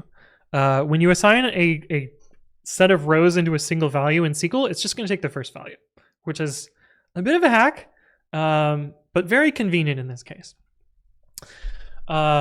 And selected is actually going to be a 3 tuple. It's going to be the variable we're substituting, so the index in our matrix, the minimum value it can be, and then the maximum value it can be. And for exact solutions, it's great because we know the minimum and the max will be exactly the value that we want it to be. For the ranged solutions, it can be anything from 0 to the bound value.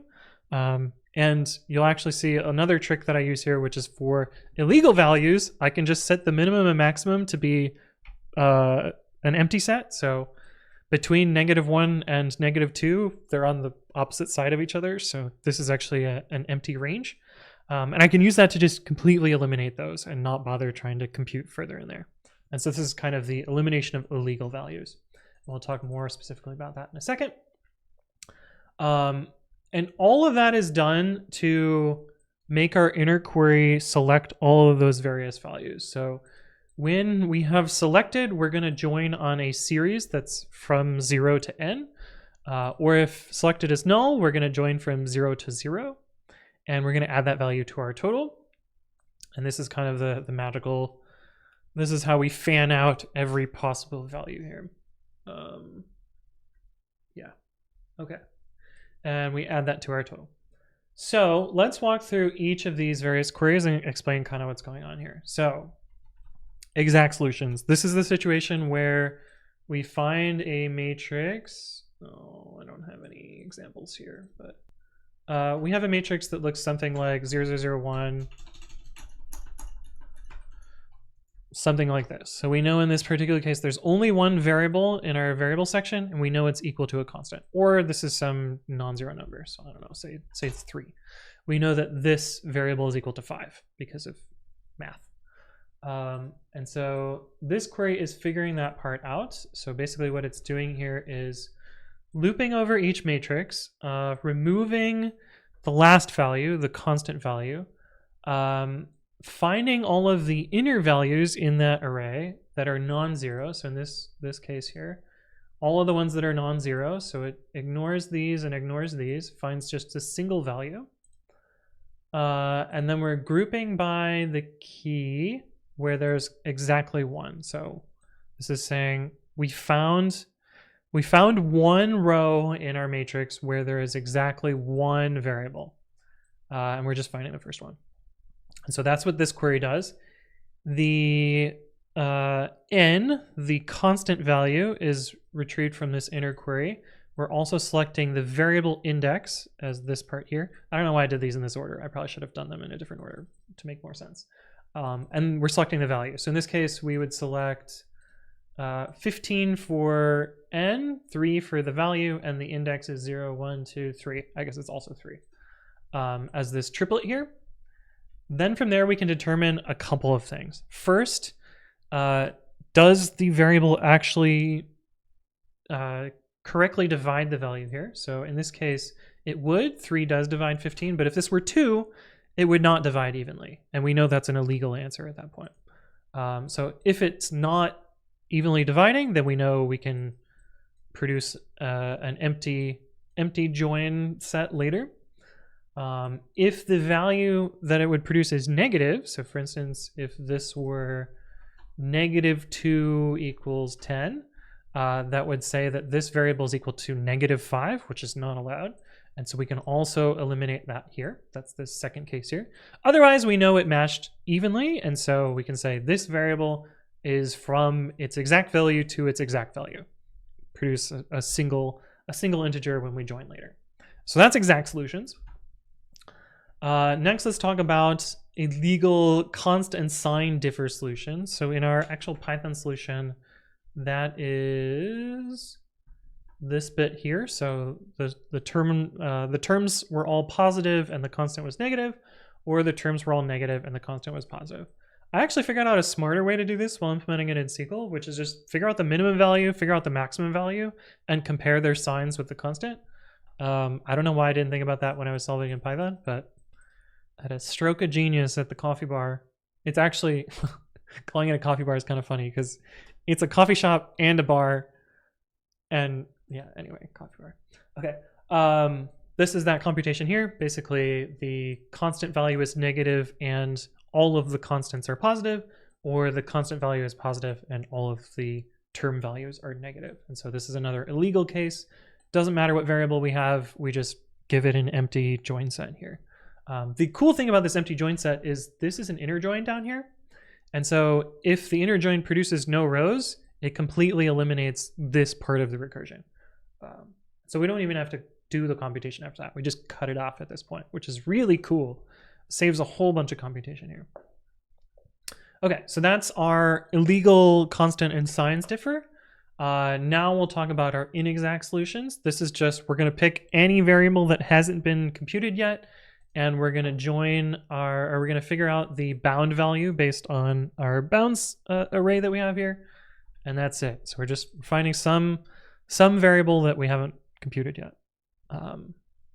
Nice. Inexact solutions.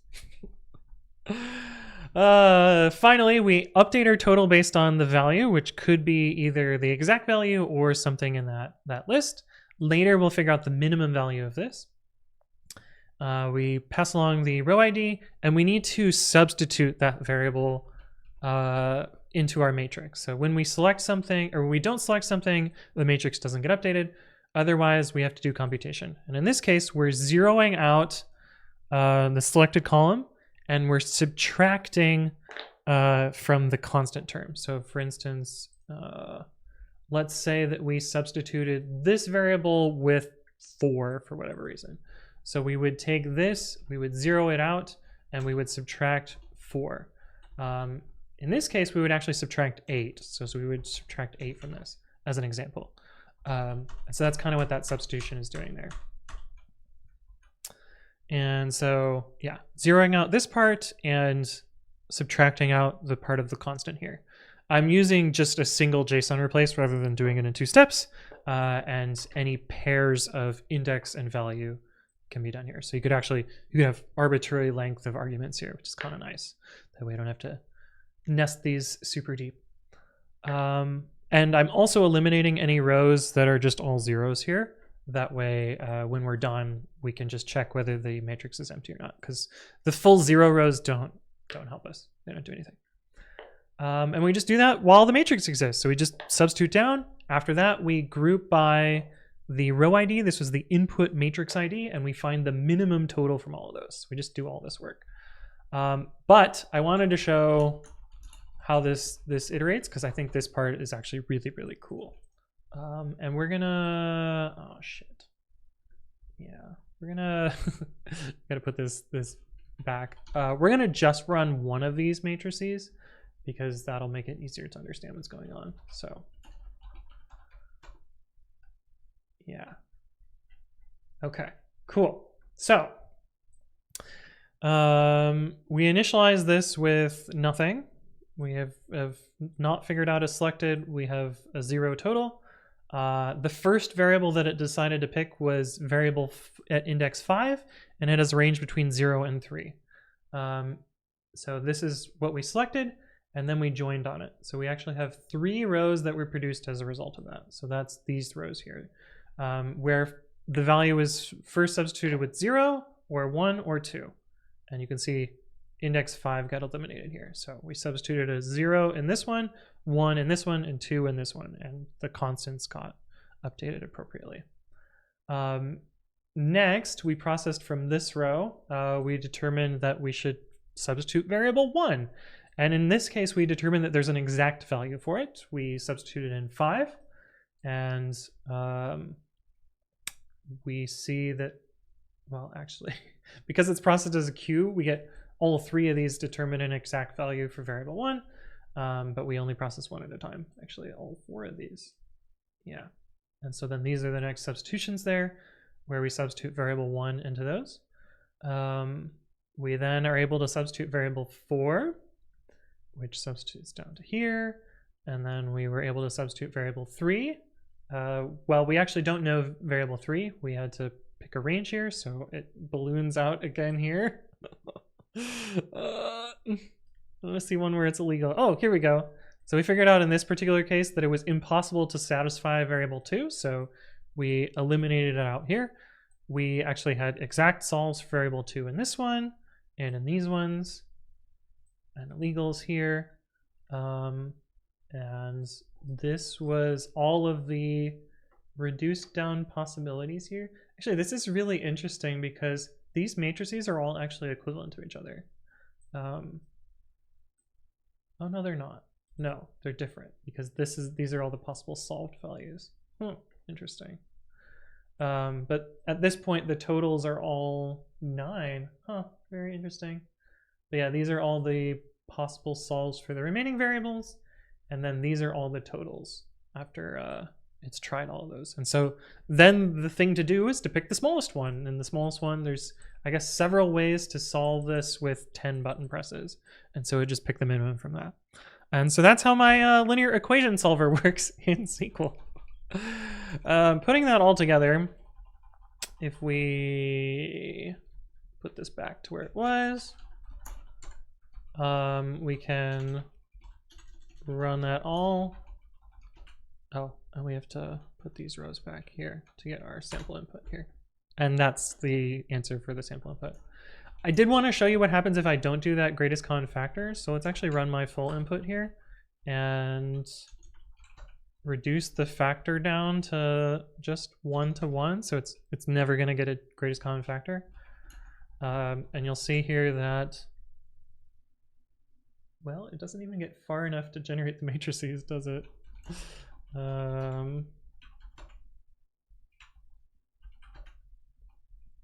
Did I get rid of the, no, it's still there. Maybe we'll set this to 30. Yeah, okay, so you can see here that we generated some floating point values here, and so our matrices were no longer useful because we lost our exact values here, and so then it would just run forever. But anyway, that's day 10. Oh my goodness, this video is gonna be so long. All right, I'll see you for day 11. I promise it's shorter. All right, day 11, which I promised is shorter than day 10. Okay, so our input is a graph. We actually have a different small input for part 1 and part 2, but it's essentially the same idea, which is input nodes to output nodes. Yeah, so that's what this looks like. And we are trying to traverse particular paths and figure out the unique paths between them. In part 1, we start at U and we end up at out. There are lots of ways to get to out, and there's lots of ways to do inner paths in the middle part. But one nice thing about this problem is there's no cycles. It would be impossible if there were cycles because you would have infinite possible paths without some other constraint. But yeah, part 1, we're trying to figure out how many unique paths from U to out. In part 2, we have to figure out particular paths with constraints on the inner parts. We start at server and go to out, and we have to pass through DAC and FFT. So these are, the two types of paths. Obviously, these arrows can have any number of intermediaries, and because we know there's no cycles, we also know that only one of these is valid, because otherwise it would cycle in here. But we need to figure out those. Part 1 in Python, I just brute forced it. So let's show that. I'm actually just going to show the Python first, and then we'll show the SQL.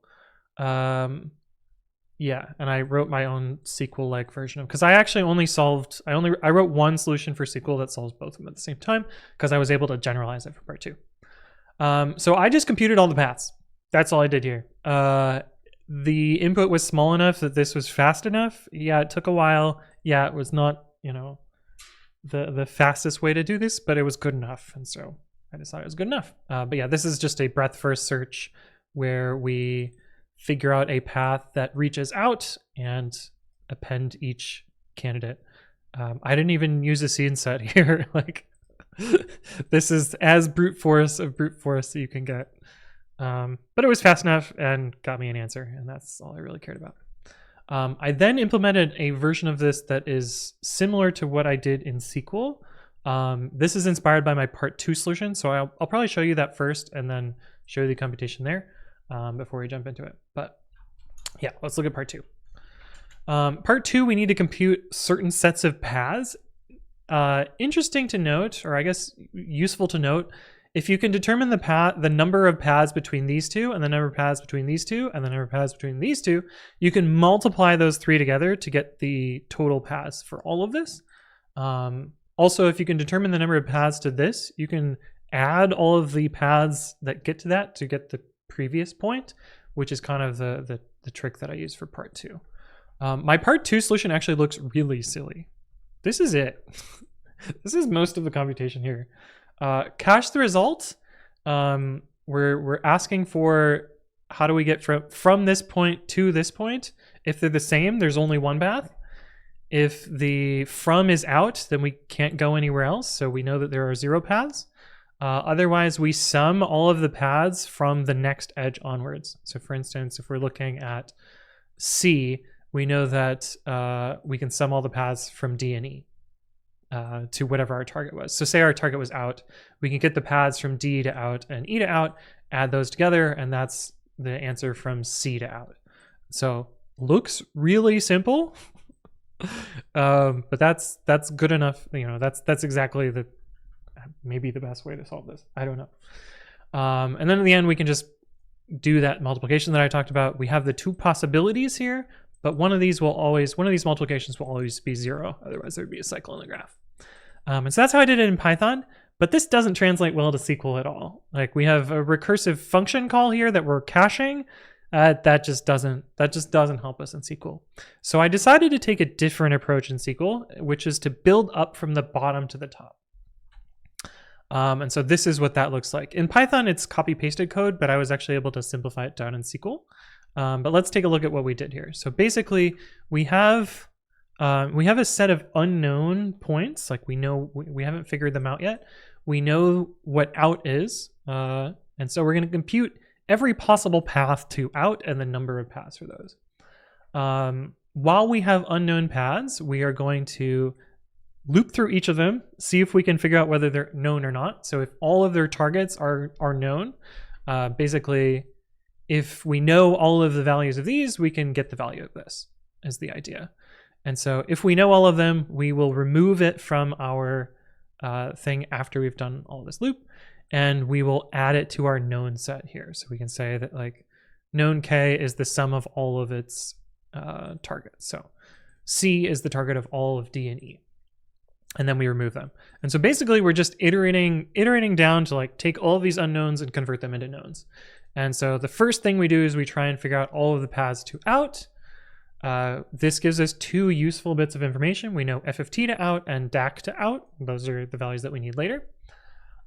Next, we need to figure out all of the paths to FFT. When we're computing paths to FFT, out is no longer useful, so we actually want to treat it as 0. We want to treat FFT as 1. We do that same sort of computation here, figure out all of the sums of the paths while we have unknown ones, and remove them all out. This gives us 2 bits of useful information. We know server to FFT and DAC to FFT. And then we do the same thing with DAC, similar to FFT.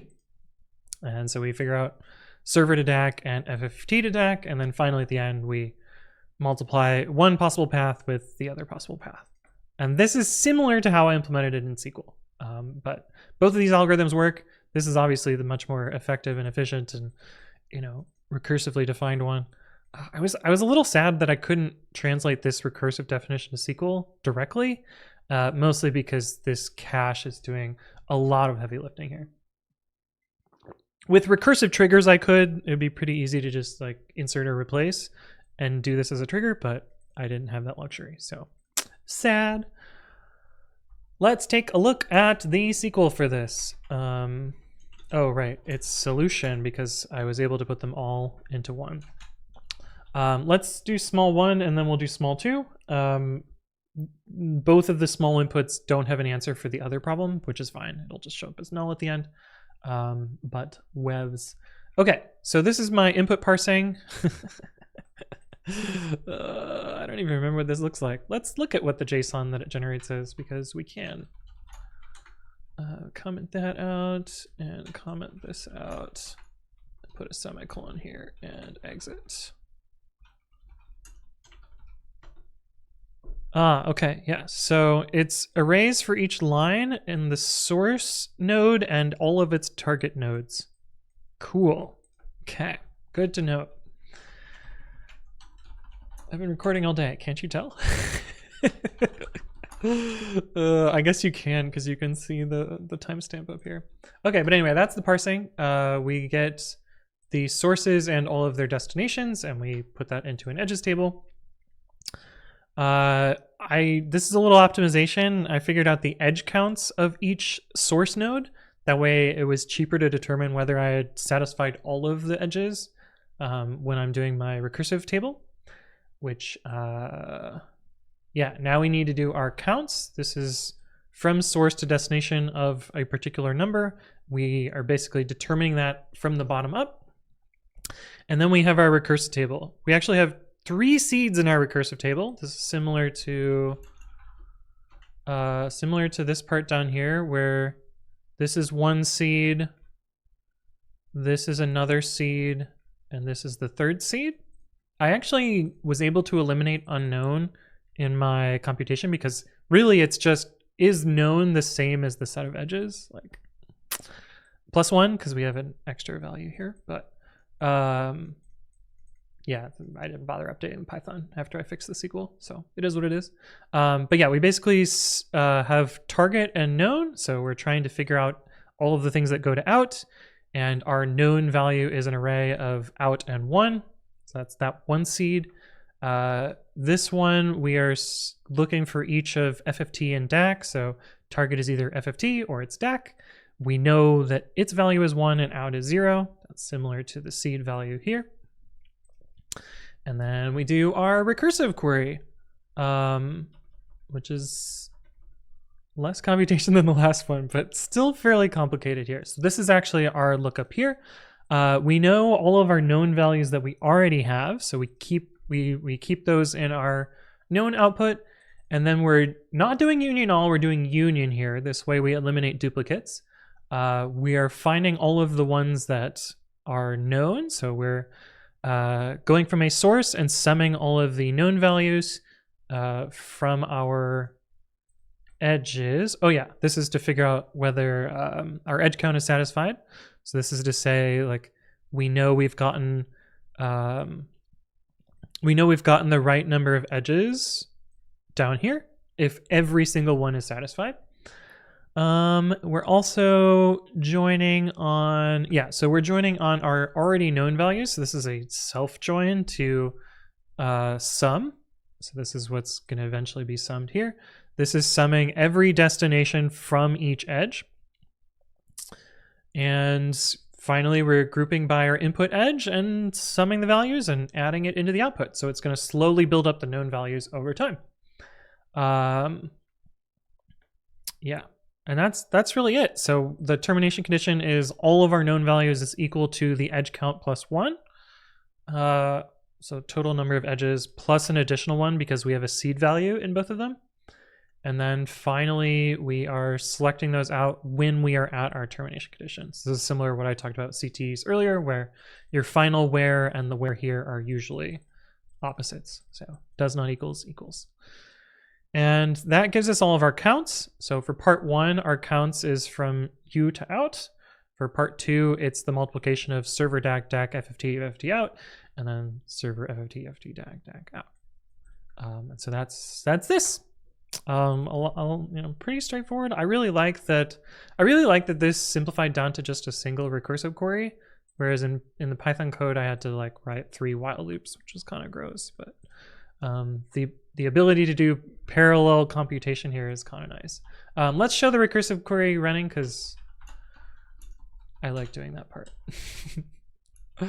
Yeah. So, we should change this. Small one. Okay, cool. And it runs forever. Why? Oh, right. Wait, what? Why does it run forever?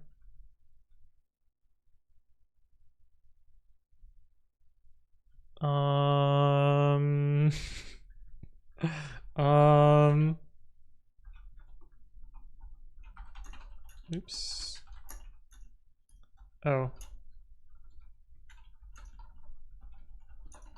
Oh, probably because, yeah, I think this is just not gonna work for the sample. Oh, it does. Well, what? That's weird. I guess the optimizer figures out that that's good enough. Well, okay.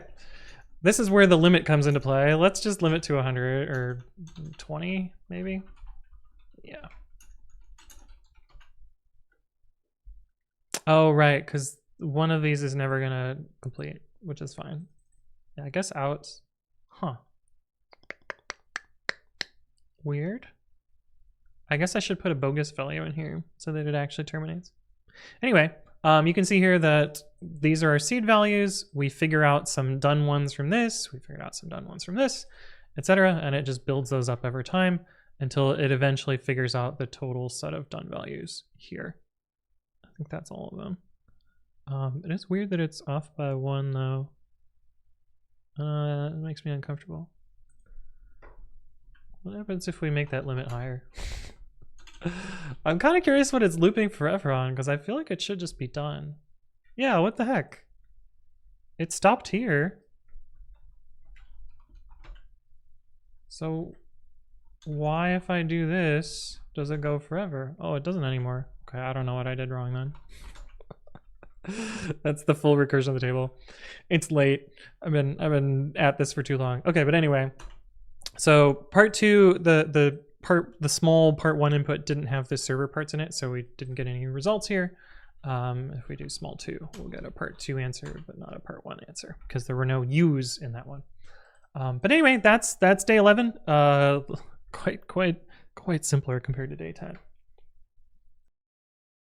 All right, it's day 12 time. And this one, I don't like this problem. I don't like this problem at all.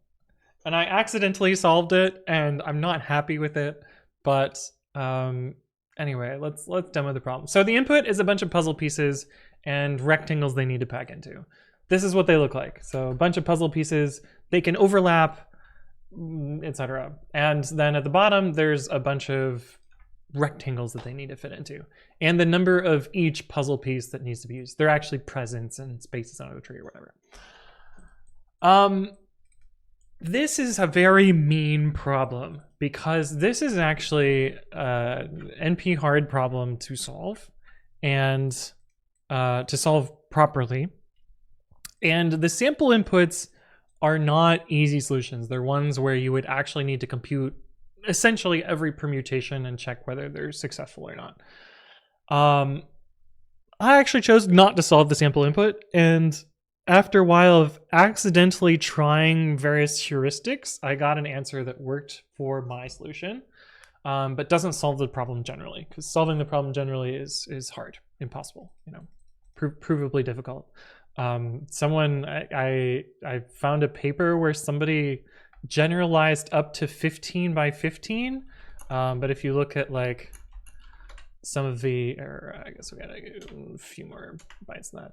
Some of our inputs are much larger than that, and many larger pieces than that. But it turns out if you look at how these pieces would fit and the size that they have, all of the inputs are either impossible in one direction or trivial in the other direction. What I mean by trivial is that, like, even if you treated every puzzle piece as a 9 by 9 square, you could still pack them all without running out of space, and so you know you would trivially be able to fit them all. Or even if you could perfectly fit every puzzle piece, it would be you would need much more space to fit them. And so all of the puzzle inputs fit into one of those two columns, and so this problem is cheesable. And so cheese it I did. Basically, all you need to do is parse out all the shapes. So split by backn, count the number of octothorpes in each shape. This is so we can figure out shape sizes, so we can get a lower and upper bound of what we need to do. Go through each line in our input, figure out the dimensions and the number of shapes that we need. Split those out, convert them into integers, whatever. We know it fits easy if we treat every piece as a 3x3, and we can figure out the number of boxes that we could fit trivially. Basically say like, integer divide the width and height. So we're packing 3x3 spaces, treating every puzzle piece as a 9 octothorpe shape. And if that's greater than or equal to our total sum of all the pieces that we need to add, then we know that it's trivial. It's easy. We also know if it's impossible based on the total number of positions that width and height is, and then we sum the total number of octothorpes per shape. And if we're requesting more spaces than is possible to fill, we know it's impossible. And so that tells us, like, if it fits easily, we can add 1 to our total. If it's not impossible, then it's a hard problem, and you would actually need to do the computation out for it. But the input for the problem didn't have any hard ones, so it's just trivial like that. Of course, if I run this on the sample input, small.txt, yeah, all 3 of the sample inputs were hard, and so I don't actually solve the sample input. I only solve my real input, and yeah, it does it very quickly. And it turns out, because this was easy to write in Python, it's easy to cheese in Python, it was pretty easy to cheese in SQLite as well. And so let's look at how we cheesed it in SQLite. So I actually didn't even do the full set of possible impossible in SQLite because I knew that it worked. So parse the input, another JSON trickery again. Where do I, oh, yeah. Yeah, so split on new line to get our 6 chunks. And we are only looking at the last chunk here, which we do another JSON replace on to convert the width x height into integers of the last row. So we're completely ignoring the shape rows. And then finally, we count the number of rows where the divided by integer divided by 3s multiplied together are greater than or equal to the number of shapes. It's just as simple as that. N shapes here being the sum of wrong problem. The sum of, don't want to show too much of my input. The sum of all of these values here. I guess I should have just shown the small one. So this is the N shapes that's being referred to. Being computed here and then being referred to here. And that's it. A little bit disappointing, I don't know. I spent so long trying to get a generalized solution for this, even though I was pretty sure it was an NP hard problem, and then, got my cheese answer, realized it worked, and then spent some time thinking about it. But anyway, that's part 1. I'm leaving part 2 as an exercise to the reader. If you know, you know. If you don't, well, it is what it is. And that concludes all of our SQLite solutions and all of our solutions for Advent of Code 2025. There's no way that you watched this entire movie, but if you did, I don't know, leave a comment. You'll be a special snowflake. But thank you for watching, and maybe I'll do this next year. I don't know. This is a lot of work. I spent all day recording this video. I don't think I'm going to do this next year. Anyway, have a good one. Bye.